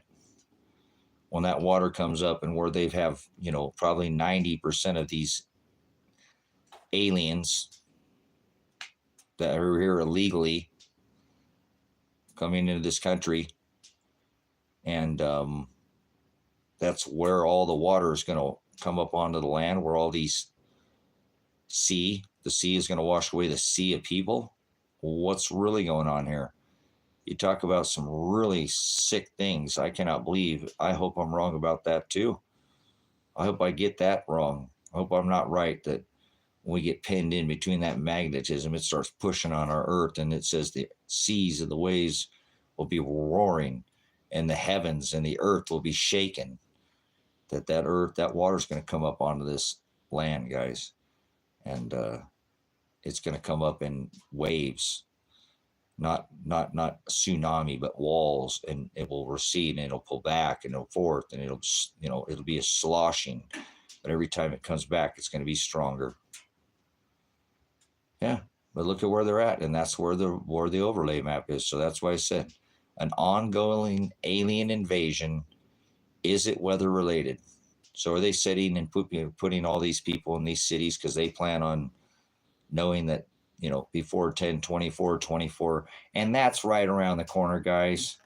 I'm talking about this April 8th event, but don't take your eye off the prize. They've got to get ready for this 10/24 event that I keep talking about. Just one other man right now on the earth talking about it. So what? It doesn't matter. Listen to what I'm telling you. It doesn't mean that it's not going to happen again. God didn't choose very many people to hear this message, obviously, but it doesn't mean that's not the way the stars were pointing, not astrology, but astronomy. The location of the stars in 79 AD will mirror the star celestial alignment here, coming in a matter of 240, days. The time's zipping, whipping. We're already into, the third month. Look here, what, tomorrow, 28 days, and so it's 29. So it's, a day or two we're going to be, or I think that's tomorrow, right? Bam, we're already in the third month. We just started this year. Don't think that October won't be right here on your doorstep. And again, I told you, I believe that this is the Omega event, that they are going to start their top down, why they started the reset, and they knew that they would enter this extinction event, as I've shown you now, hundreds of years ago. Before any of us were born, they got the Kabbalah, They got the Kali Yuga cycles. They knew all the stuff that the Mayans knew. They were privileged to information. Remember when you got the money, all the money, you get all the information, right? You know, the man with the most toys in the end wins. They got that because they got all the information. They get to make all the right, stock picks and get in on things before the masses get on them. And this is how it works. They're privileged to information because they're money. And normally they have to sell their souls to obtain the kind of information, again, that I'm giving to you guys freely. This is the stuff that they know. Some of these are mystery secrets. Some of the things I've told you should probably be a little more cautious about, sharing some of these things. But I try to just bring them back to the word. If you don't believe what the word says when I'm telling you, because I relate it to, things I see on the ground, that's fine. I understand. You should discern everything I tell you. Run it all through your spiritual filter.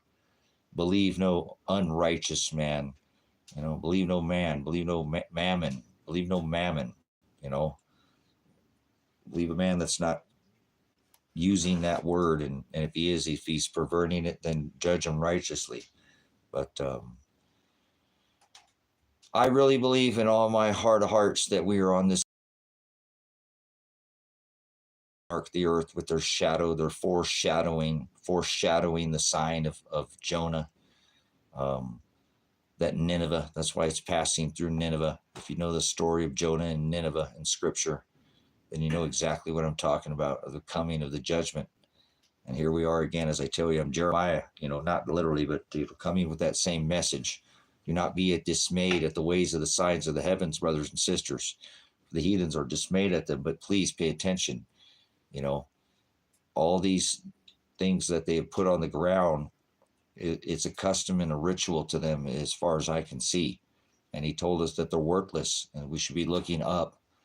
If we were looking up at the celestial markers right now, we'd realize that that's not an eclipse. That's not how any eclipse has ever happened. And it's so hard to believe that it's been nearly 7 years since this deception started. And they've been able to deceive the nations, obviously with some kind of tech. Again, I remember back in 8/21 of 2017, standing in Oregon, looking up at the sun and then watching it get dark, cold, dark. So 3 days sign of Hunga Tonga now is the sign. See, remember, and I'm adding to that, Yahya. Remember the sign of Nineveh and the sign of Jonah. I've already told you the sign of Jonah will bring us into the sign of Luke. And the sign of Revelation. The evilest and adulterous generation will look for a sign of the sign. The only sign they'll be given is the sign of Jonah. Here we go again. So how about that for a sign of Jonah? They're leaving that sign on the ground, guys. This last mark, X marks the spot. Most people don't know about the Alice symbol, guys. 99. No, Tonga didn't sink. It exploded up into our upper atmosphere. They hit it with the Do Me Baby. They drank the Mountain Dew, and that ocean shot up into our ionosphere, 180,000 feet. You can see the satellite imagery, and that ocean is now sitting in our ionosphere, frozen. 146 gigarams of the ocean sitting up there frozen like a layer of ice, which will bring in the hailstones that it says in Revelation that are 149 pound and 14 ounce hail. There's no doubt in my mind that mechanics, I was talking about this well over more than a decade and a half before, warning people of hail, talking about gorilla hail. I've done videos on several channels, multiple platforms, talking about these events that have been happening on Earth, talking about this basketball size hail that happened during our last solar minimum, when we went into the modern minimum, and our Earth shrank, our atmosphere shrank, which allowed in more water, moisture, cloud cover, excited nucleation, as I talked to you about, which created more water vapor in our upper atmosphere. And we didn't have 146 gigarams sitting in our upper atmosphere, in the ionosphere. So what they did, because how I'm explaining you is the sign of Jonah, because it says, remember, the sign of Jonah was the death. You know, remember, he didn't believe, and he that God made him, you know, the belly, you know, the whale picked him up, and he went into the tomb, you know, into the belly of the whale. And 3 days he rose out of the whale, out of the ocean. And that's the same thing that Christ did in the tomb. Remember, he rose on the third day. And so when it talks about in the book of Luke about an evil and adulterous generation will look for a sign, and the only sign they'll be given is the sign of Jonah. I brought to you guys this last year about when they deemed Honga Tonga extinct. It was dead, dormant. It would never go off again. Do you understand? It was dead, extinct. On the 12th of December of 2022, February 12th of 2022. 3 days later, boom, it went off and it rose 160 feet, you know, plus into our upper atmosphere. And our ionosphere is a cold layer of our atmosphere. It's dry. And that ocean went up there and stuck. It's stuck up there. It's 146 gigarams. Are you good at math? That is a big equation. You have to be there for a minute. You might want to get a piece of paper. Double check your math. That's a lot of water. That's 14% more moisture that was never there. So I am certain that sign of Jonah is that same rising out of the ocean, that evil and adulterous generation. We don't even throw our kids in the fire and eat them anymore. We sell them out with stimulus checks. You know, generation after generation after generation's futures are gone. They don't have a future because we are spending it. You know, G.G. Wentworth, it's my stimulus check and I want it now. You know, I want that money now. I want all my buddies and my cronies to get rich at Pfizer and Moderna, Johnson & Johnson, all these, the future generations, we sell them out. There's never been such an evil and adulterous generation than the one that I've been a witness to in my days right now. Okay. But also he says that the only sign that will be given is the sign of Jonah.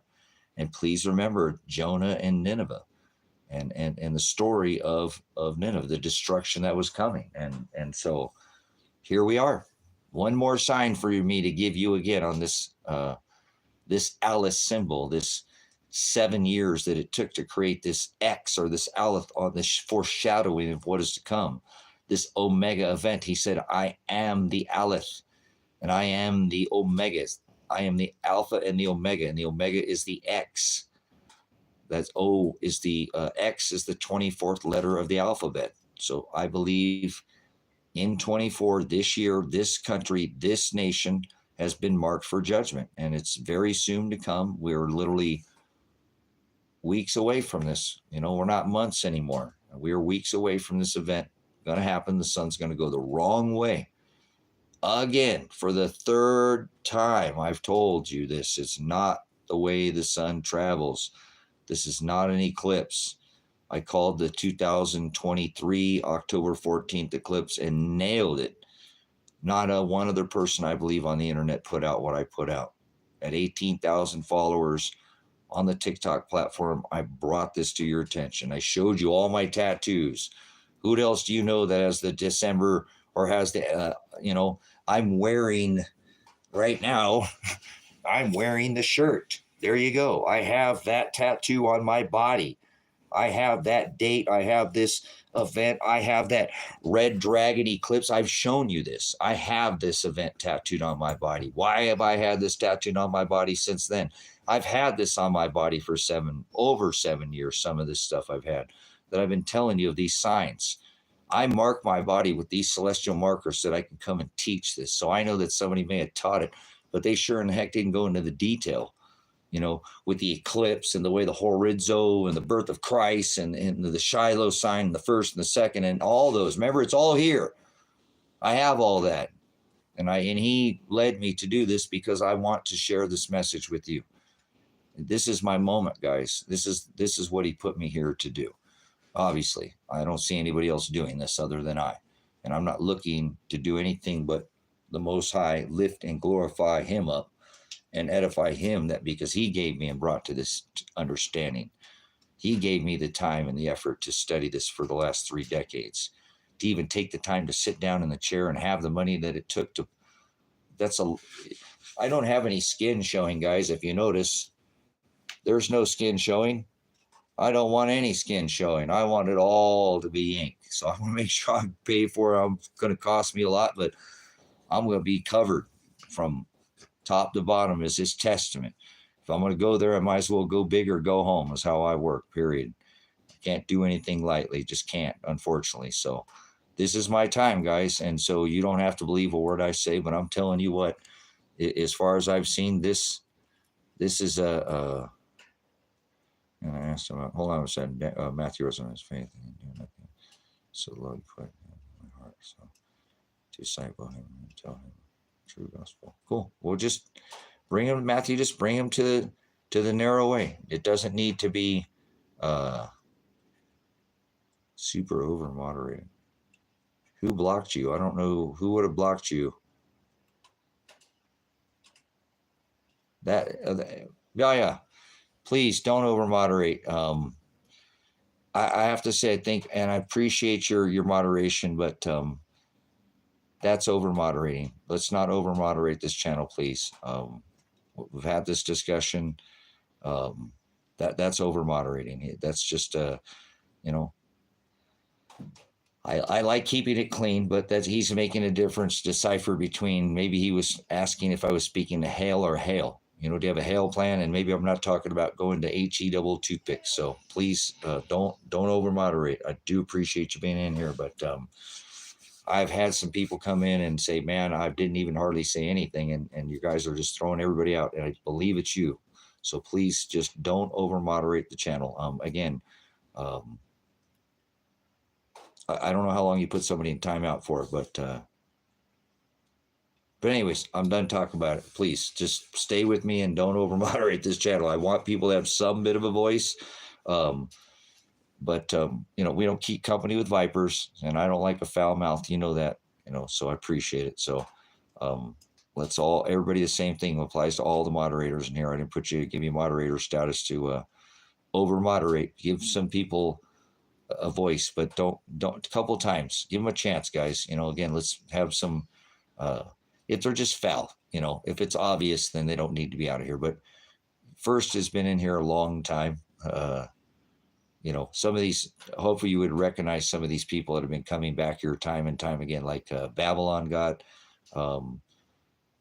taken out here. A few of his friends, they messaged me like, what's going on here, man? We all got moderated. They left. They didn't even want to come back here. So I don't want to lose a lot of some of these people. Again, are I don't have to agree with every certain thing that they say.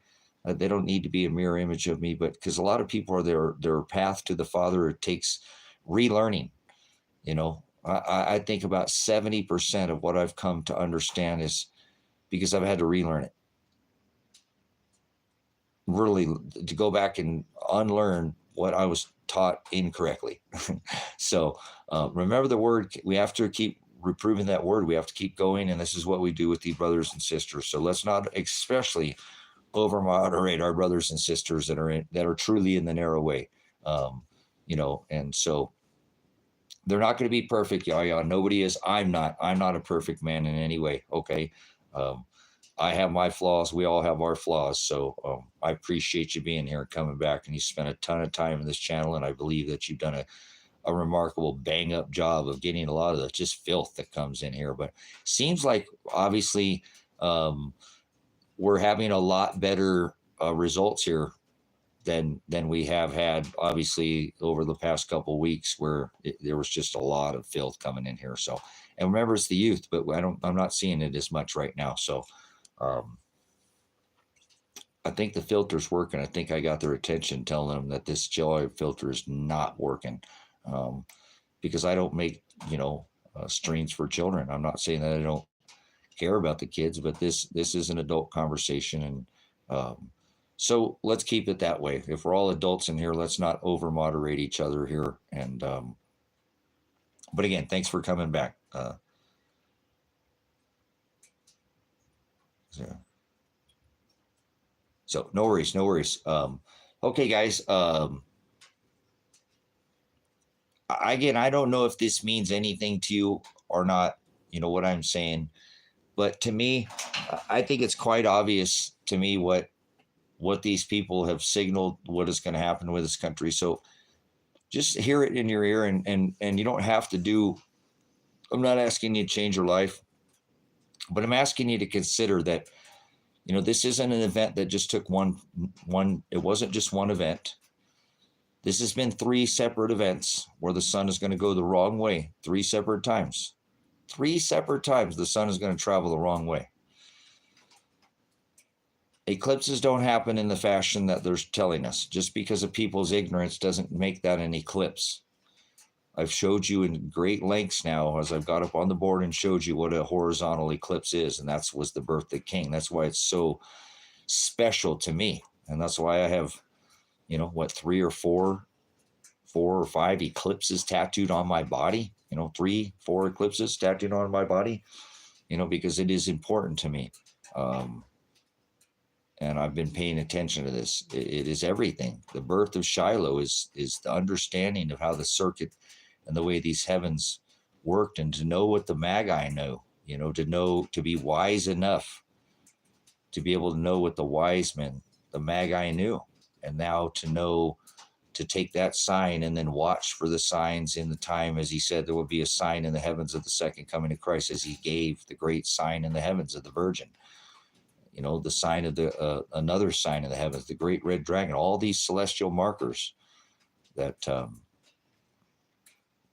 not only am I looking up, not only have I marked myself with these things, but I have been given the blessing to teach it. So I hope that somebody will have a hearing ear out there.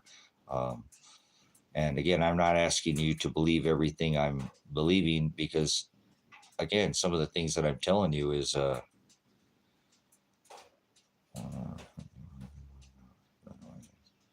it's just deception, it's just hocus pocus. You got to put, you know, it's television. Remember, there's more. That's just your television telling you that, right? So it's all their tech, guys. Everything they're going to tell you is alien. It's their tech that's been held back since the 1800s. Remember, during World War II, they were messing with it again. Right? Mr. Adolf, right? Down in Antarctica, the treaty, you know, they were flying him around again. All this talk of the same thing. He was looking for the master race. He went to Tibet looking for the Svasti, all the same stuff, same technology, same thing that they're doing again. So they're just recycling it, but eventually they're going to have to reveal this tech that they have: anti-gravitics, electrogravitics. You don't need to, you know, if you cancel the magnetics and electricity, you'll come up right up off the ground. I can pick up a whole stadium and take it across, you know, and it won't have weight like that. Heck, it doesn't have weight if I can cancel the gravity. You know, whole currents. Tesla was telling these people, what are you doing building this infrastructure on the top of the earth, building all these wooden poles with copper and all this wiring? This is unnecessary. You don't need wires to transfer power. Heck, I can grab power right out of the air. Watch this. You know, this is the power. This is the tech that was Mr. Uncle Trump, Mr. Uncle Warp Speed was messing with the same tech, creating waves, millimeter waves technology. You know, Tesla could take a shower without even using water.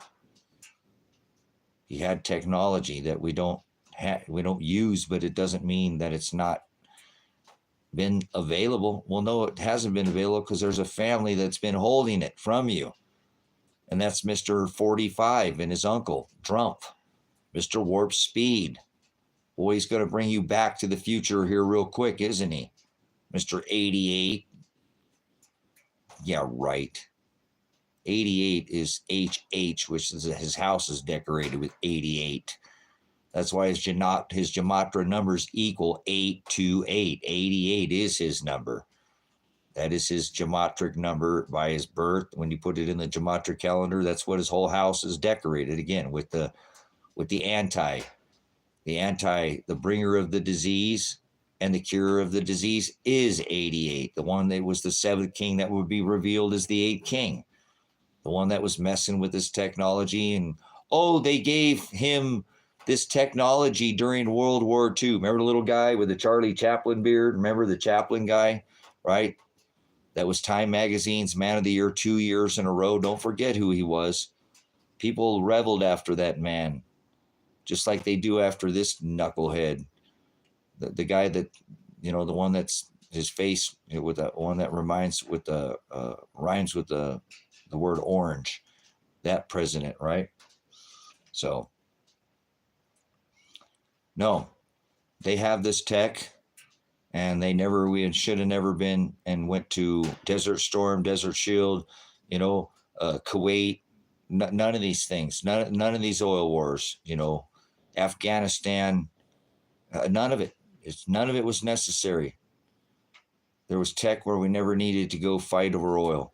So not one woman or child needed their life lost over this. So I blame Mr. 11 and 9 for dropping 3 steel buildings with 2 airplanes. 100% solely responsible. He is the one, because he is the one who kept this oil thing going. And then they get to play tiddlywinks with your child at the airport now, and you're okay with that. Everybody, all of you, just shut up about that. You haven't done any videos or content. You haven't been a content creator and create any content about why they're touching our kids, and you're okay with that. After this guy drops 3 steel buildings with 2 airplanes. And then he says, oh, now I've got the tallest building in the world. And he was there that day. Don't you ever forget. I probably know more about this man than most men on this earth. I've studied him for decades. I worked for Jennifer Murphy. She was on The Apprentice. She was Barbie. I know things about Mr. Drump that you have no idea. She spent a lot of time with Mr. Drump. Remember, she was on The Apprentice. Jennifer Murphy. She plays Barbie. Woman power, all that nonsense. I ran her business for a while.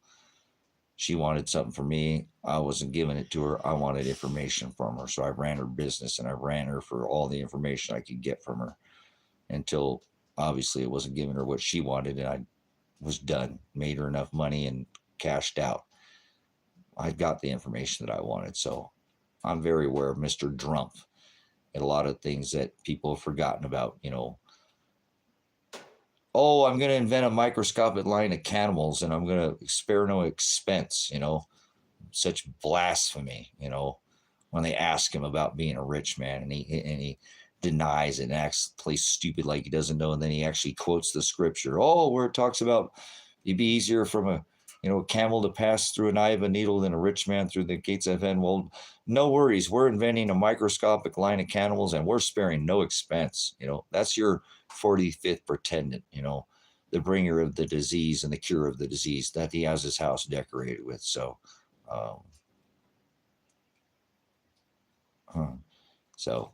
it's so funny. It's so funny that people have no idea that they are going to believe in this Starlink, whatever laser light show that they're going to pull or whatever once they shut the lights out. And, oh, what do you know? That devil comet's going to be up there with that eclipse too.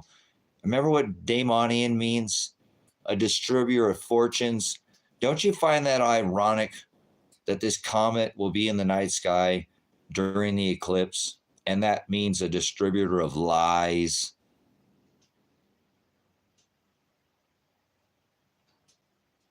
And I'm trying to tell you it's all a lie.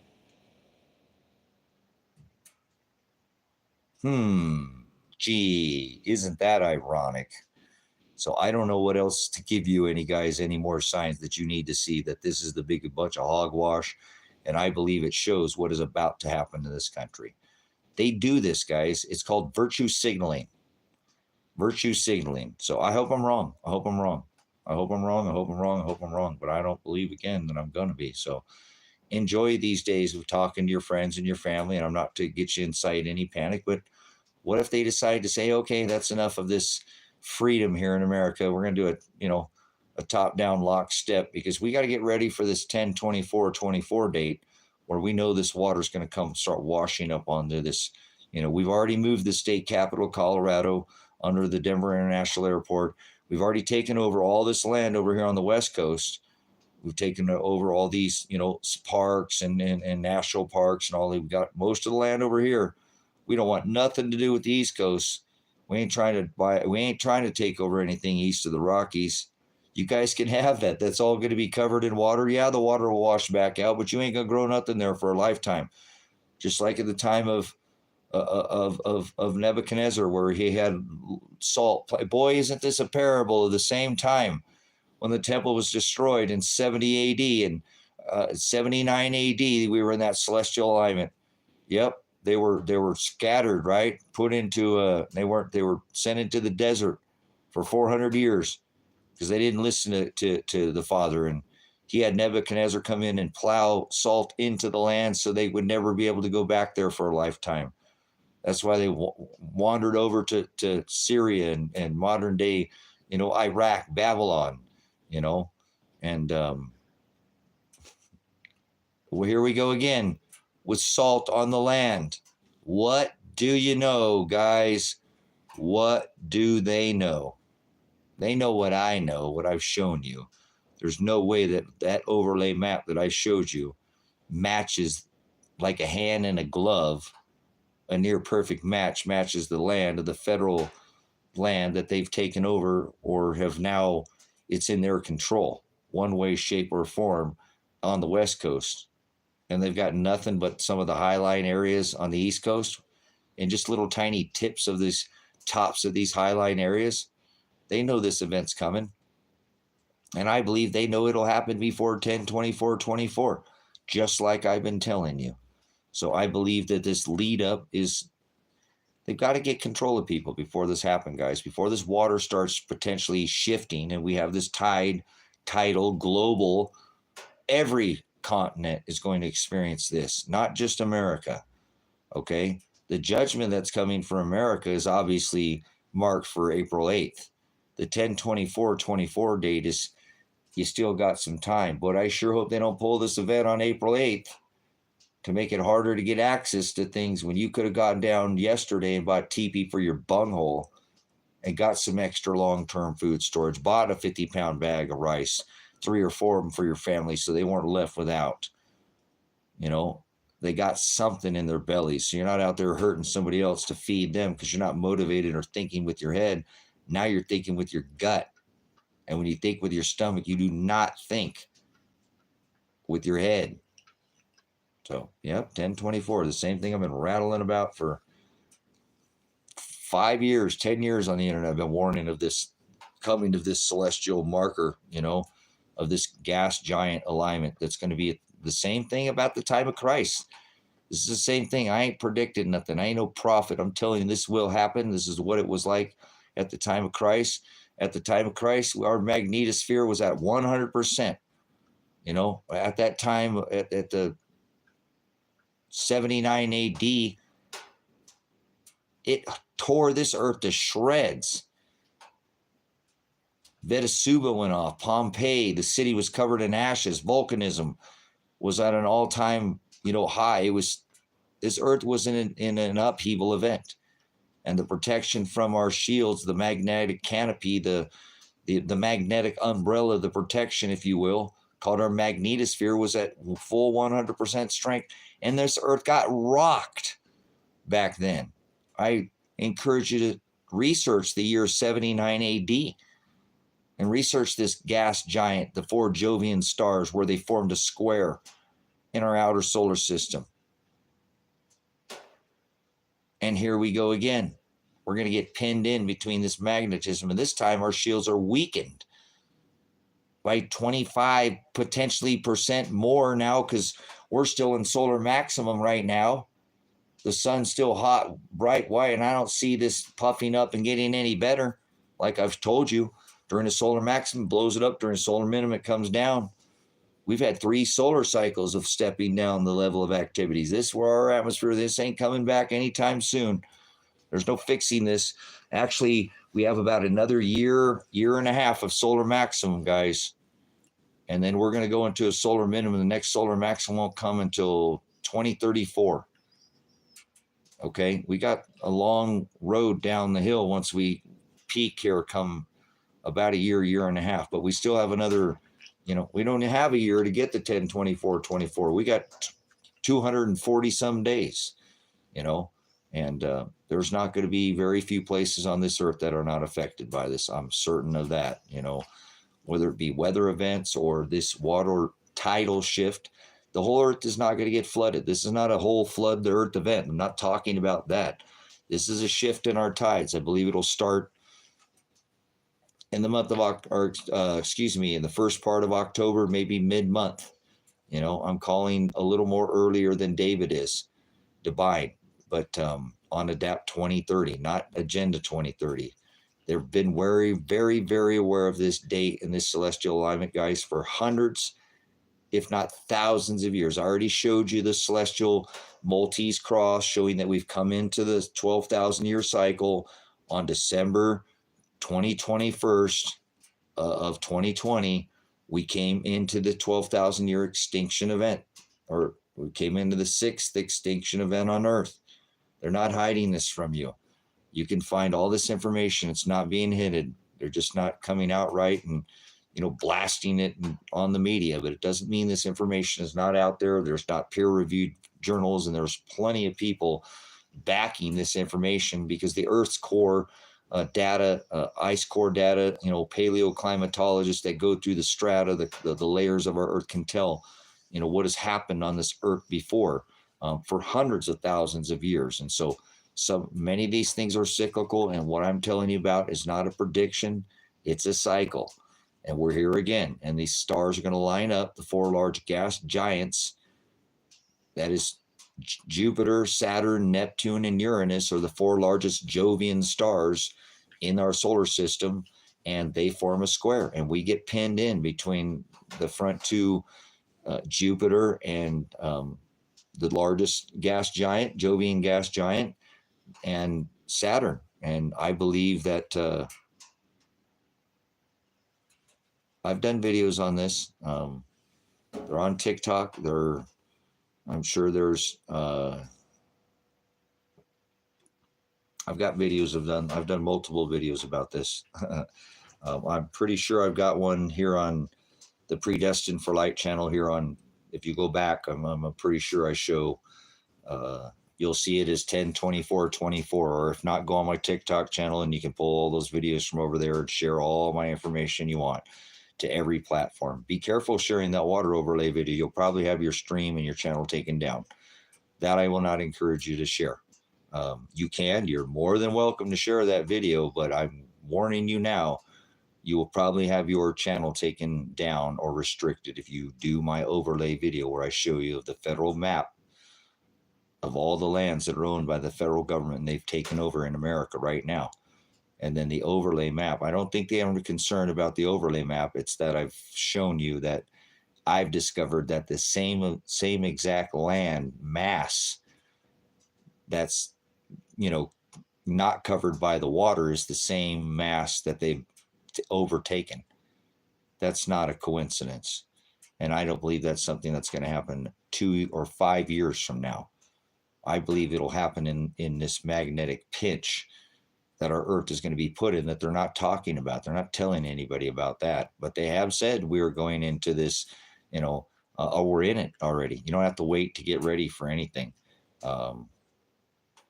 Yeah, I'll have to look and see, Matthew. Again, I know, because I'm sure it might just be on TikTok, but I'm pretty sure I put out a 10/24/24 video on this Predestined for Light channel. If not, I'll try to figure out how to load one more over here. So, but this is something that nobody's going to run from.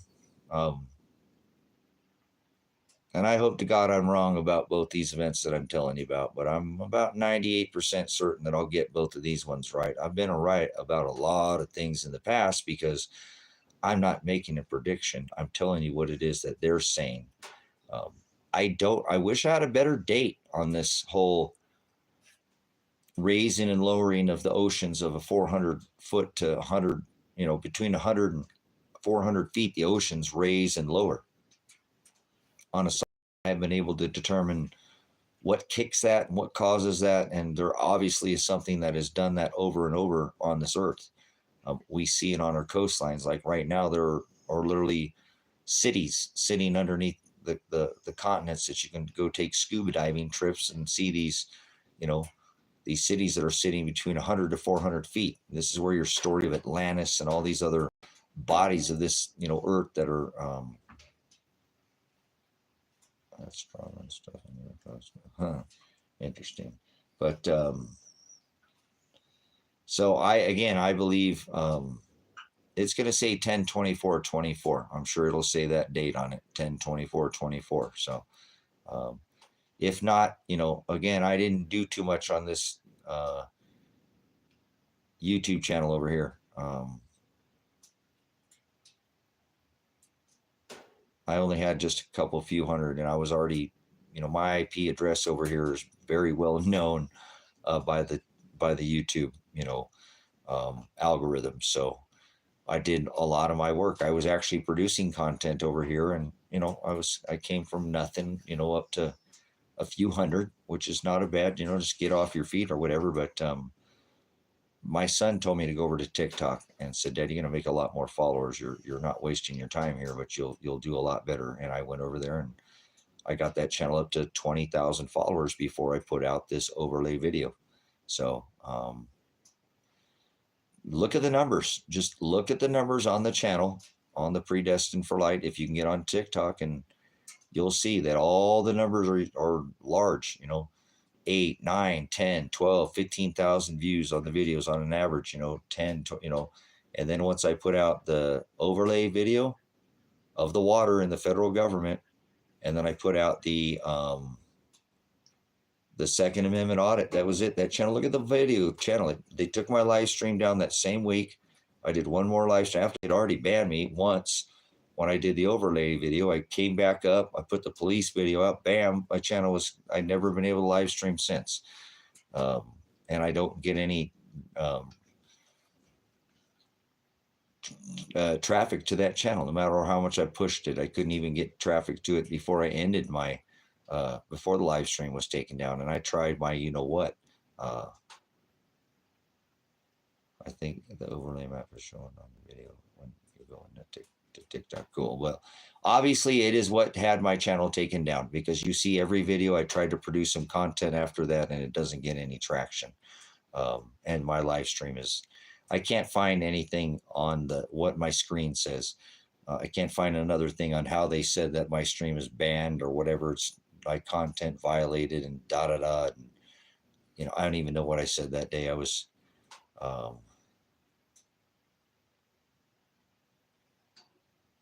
no, that's not the same celestial alignment when the Messiah was born. Near the time of Christ, it was the Star of Bethlehem, which was the sign that the wise men saw, and that was the King Star and the Morning Star, Matthew. And then it was the Shiloh sign, where Jupiter moved to opposition and pointed to Shiloh in the heavens, which was the scepter sign pointing to the high priest of the church, and is known as the scepter sign because he was the lion king. He was the king, the one that priest, the one that wore the crown, the high priest of the church. And that's what the wise men watched. They continued to watch. It's April 8th that this crossing will be. 10/24 and 24 is the same celestial alignment that we were in back in 79 AD. Nebuchadnezzar destroyed the temple. Remember, Israel didn't agape. They didn't go into the land of Anak and scout out the giants. They came back and said, we're like grasshoppers to them. Remember? And what it's pointing to is the fact that our earth got rocked.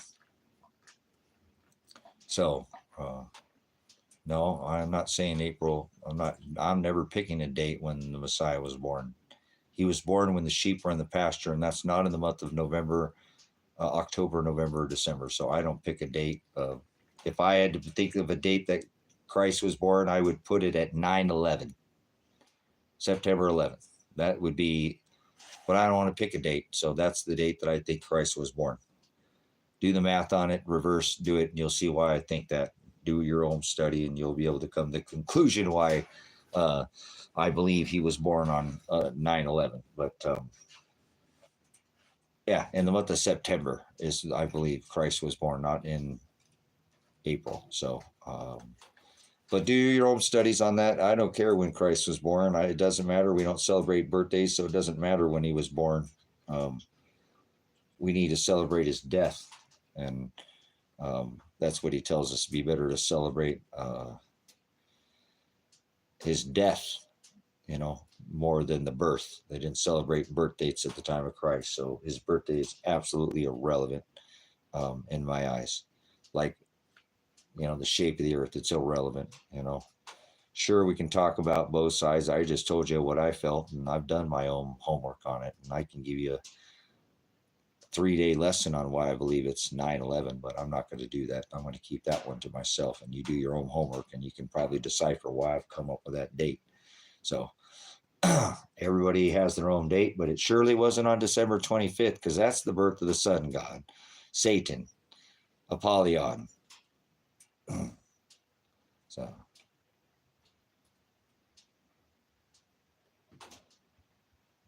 like I said, I don't always answer my phone, Matthew. Sometimes I've just got so much going out here. I don't always pick up my phone, and yeah, sometimes I have to get back to people I haven't gotten back to already. Like I have to get a hold of who was it? Somebody too I had to get back with. I haven't got back to in about 6 months. Anyways, but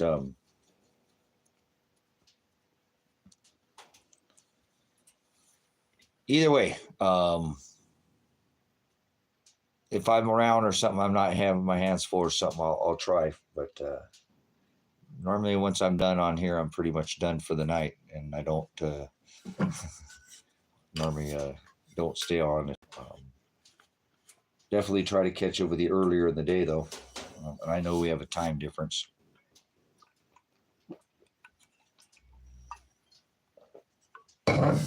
So that's one of my downfalls. I don't keep up with people. I know that's probably why I live alone and don't have any friends. Because I'm not very good at keeping up with people. What are you doing, Titting Girl? My kitty's sitting over here, and so, but anyways,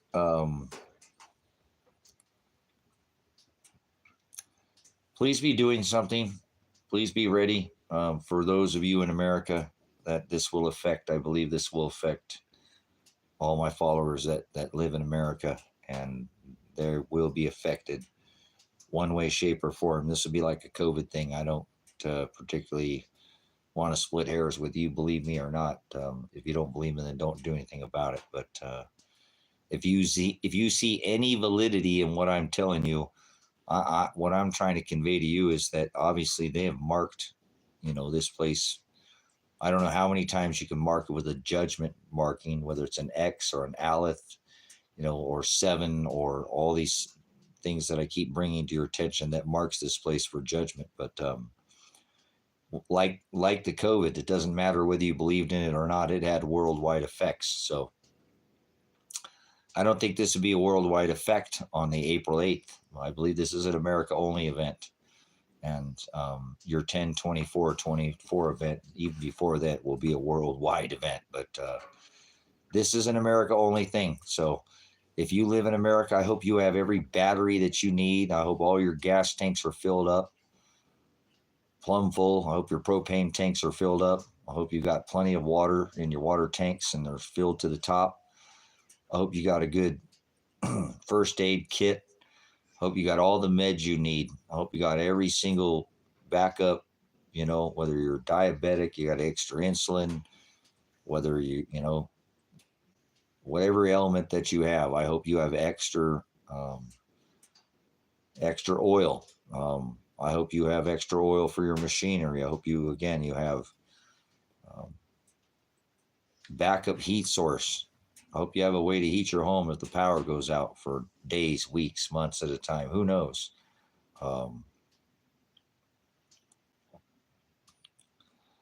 Cool. Nice.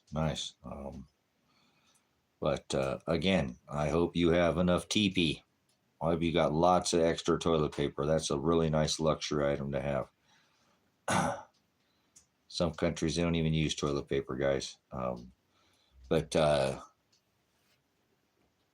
hope you have water filtration. I hope you got some way to get up off your fourth point of contact if you can't stay where you're at, and you can take some kind of filtration. I hope you got a go bag. I hope you have a plan to leave where you're at. I hope you have a plan to stay where you're at if you can't leave. Bug in, not bug out. It's called bug in. I hope you've talked to your neighbors, at least one or two of them, so you got some kind of community if the lights go out, some kind of plan, so you're not scrambling around like a chicken with your head cut off when this happens. If and when the lights go out, the sun is going to take the lights out sooner or later, guys. We're overdue. I believe only by the grace of God has the lights not gone out by the sun, not by some flag that's false and or some hocus pocus, but actually the sun, the driver of what's really going on, most of what's happening and weather wise, and why they do what they do. It's the sun that, it's the largest gas giant in our solar system, and so I hope you're ready for the sun. I hope you're ready for hailstones the size of basketballs, because you're going to be lucky if you get basketball size hail. We're talking about hailstones the weight of a talent. That's 149-pound hail. I hope you have a plan if the wind starts blowing. It blew for almost 8 hours here, probably 45, 50 miles an hour. I don't know where that came from, but probably that X-ray that just hit the earth. This is all connected, guys. But I hope you have a plan for when that happens. I hope you have food put up so that you don't have to go fight your neighbor for his. I hope you have some extra things for your children, for yourself, to lift your morale. Maybe you like playing music. Maybe that's your thing. Get that now. I hope you have those things that are luxury to help you bring your morale up when things are crazy. I mean, bat poop crazy, that you can absolutely find yourself settled with something very familiar, and you could pacify yourself with that familiar thing, whether it be food or a book you've read or a movie you watched or a game that you play, or these things are going to be very important. I hope you have all those things ready to go. I hope your go bag has got everything you need in it, that if you had to leave your house, you've got an extra blanket, you got extra water, you got extra food, you got a saw, you got batteries, a flashlight, you got a little small first aid kit, you got some iodine, you got some potassium iodine tablets, you got some nascent iodine, you got a way to, tie something up, some 550 cord. I hope your go bag is full and ready to go, guys. Who knows the day? Nobody knows the day or the hour, but what are you waiting for? Hatcher, there's so many things that are so important that will make such a difference. I hope you have 100 lighters. I hope you have so many lighters you don't even know what to do with them.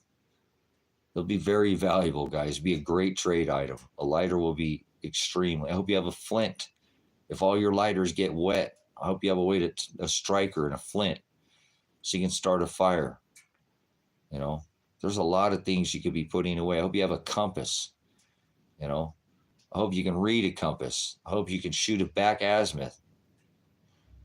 I hope you have these things all ready to go, guys, because it might come that, a week from now that you can't leave your house again for some reason. They put a restriction. Look what they did to the people in Australia. Look what they did to the Aussies.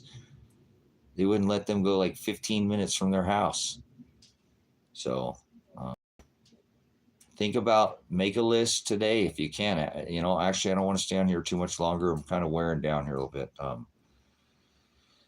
But please be ready, guys. Be a blessing to other, and try to have some extra things for some other people who aren't prepared. I've got plenty, guys. I've got a lot. I got way more than I need. There's some things I could have extras of, but I really focused on like food. I focus big time on food and on that shelter. Obviously, I have a 50-foot storm shelter. I hope you got a shelter. You don't need a 50-foot storm shelter. I hope you got a way to get 6 feet of dirt on top of you without it being your death. Literally, guys, I hope you can get 6 feet of dirt over the top of your head. It'll be very important very soon. I believe you'll need that before 10/24/24. If you're a brother and sister in Christ and you can't make that happen, you are more than welcome to come here to this property. And after this whole event, you can leave. If I'm wrong, you can all line up and throw egg in my face. Say, Tracy, you're an idiot. Can't believe that we came out here for all your nonsense, you know. But if that event comes, Yaya, First, Lavette, all my brothers and sisters, you're always welcome to come out here. You know that. That's what I'd love to have people here that are in the Hados, that are in the same narrow way. So if something calls to you, there's a place here. I didn't build a 50-foot storm shelter for no reason. I didn't build it for myself. Obviously, most of the things I don't do for me. Okay. But there is a place of rest. It's quiet here. It's safe. You know, they won't mess with me, guys. Obviously, I stir up a lot of dust and stuff around here, but you're all welcome. If something calls out to your heart, just get a hold of me. Bug me, bug me, bug me, bug me. Get on a plane, get on a boat, get on a train. I don't care. Get your family, get your animals. You can't overcrowd this property. You can bring other people with you. Please don't bring vipers out here to this property, but I trust your judgment. If I call you a brother and sister in Christ, then you are welcome in my home. I have food here for you.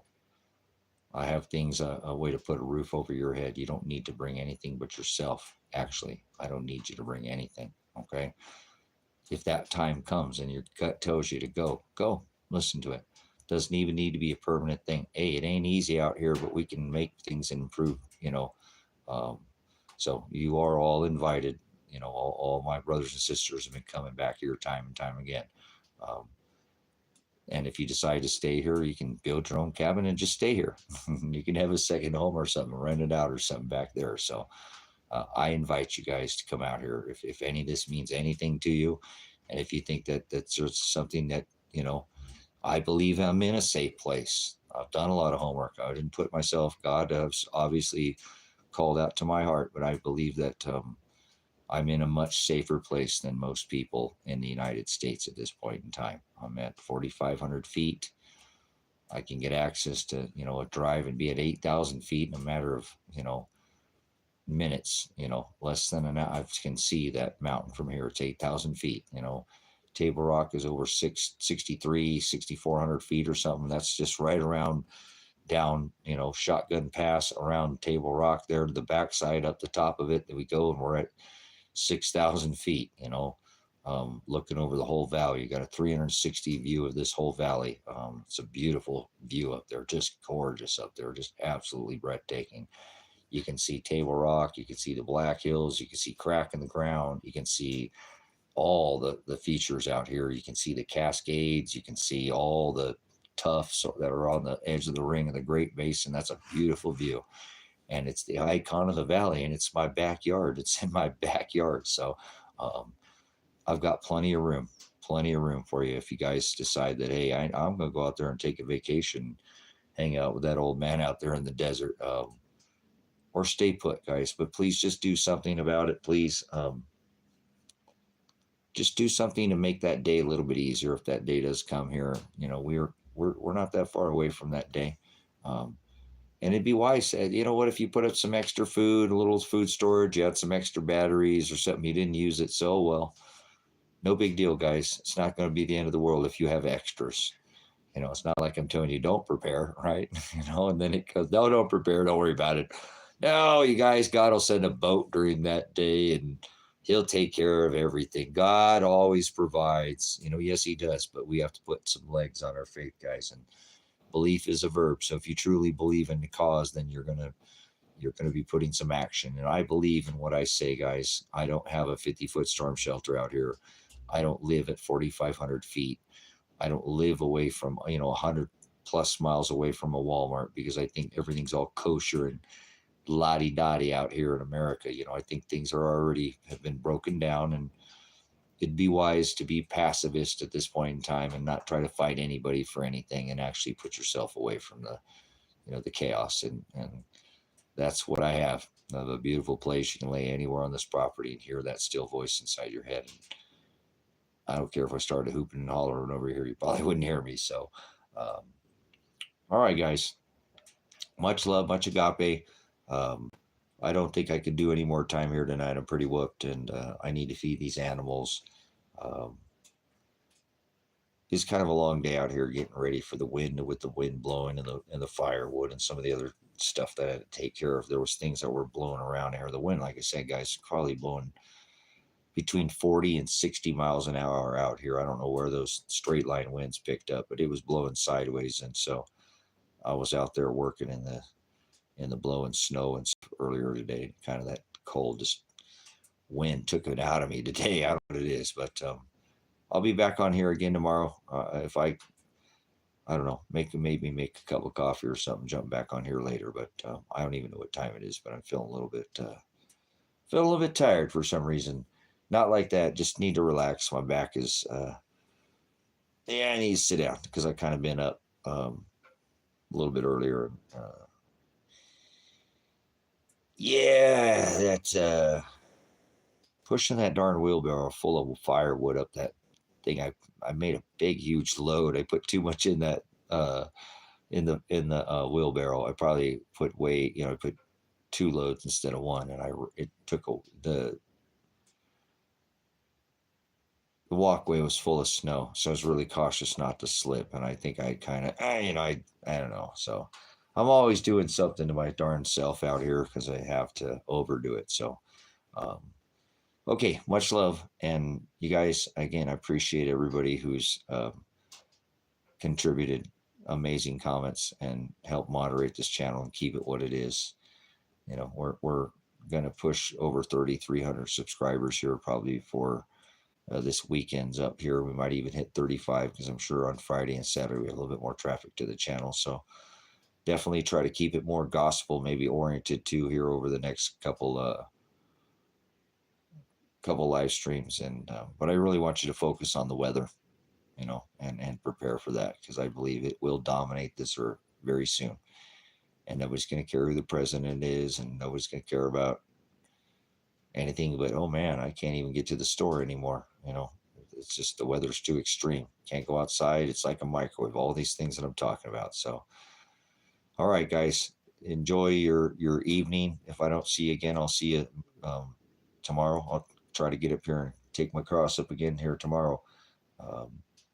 Do something tonight to get your spiritual house prepared, even if that's just to go and pray to him because it's been a minute, and go into that dark place and 10, 15, 20 minutes, turn off every electronic in your house if you can. Anything you can. Unplug your microwave if you got one of those and throw it in the trash. But get to a quiet place tonight and see if he'll tell you something. See what he tells you. Listen to him.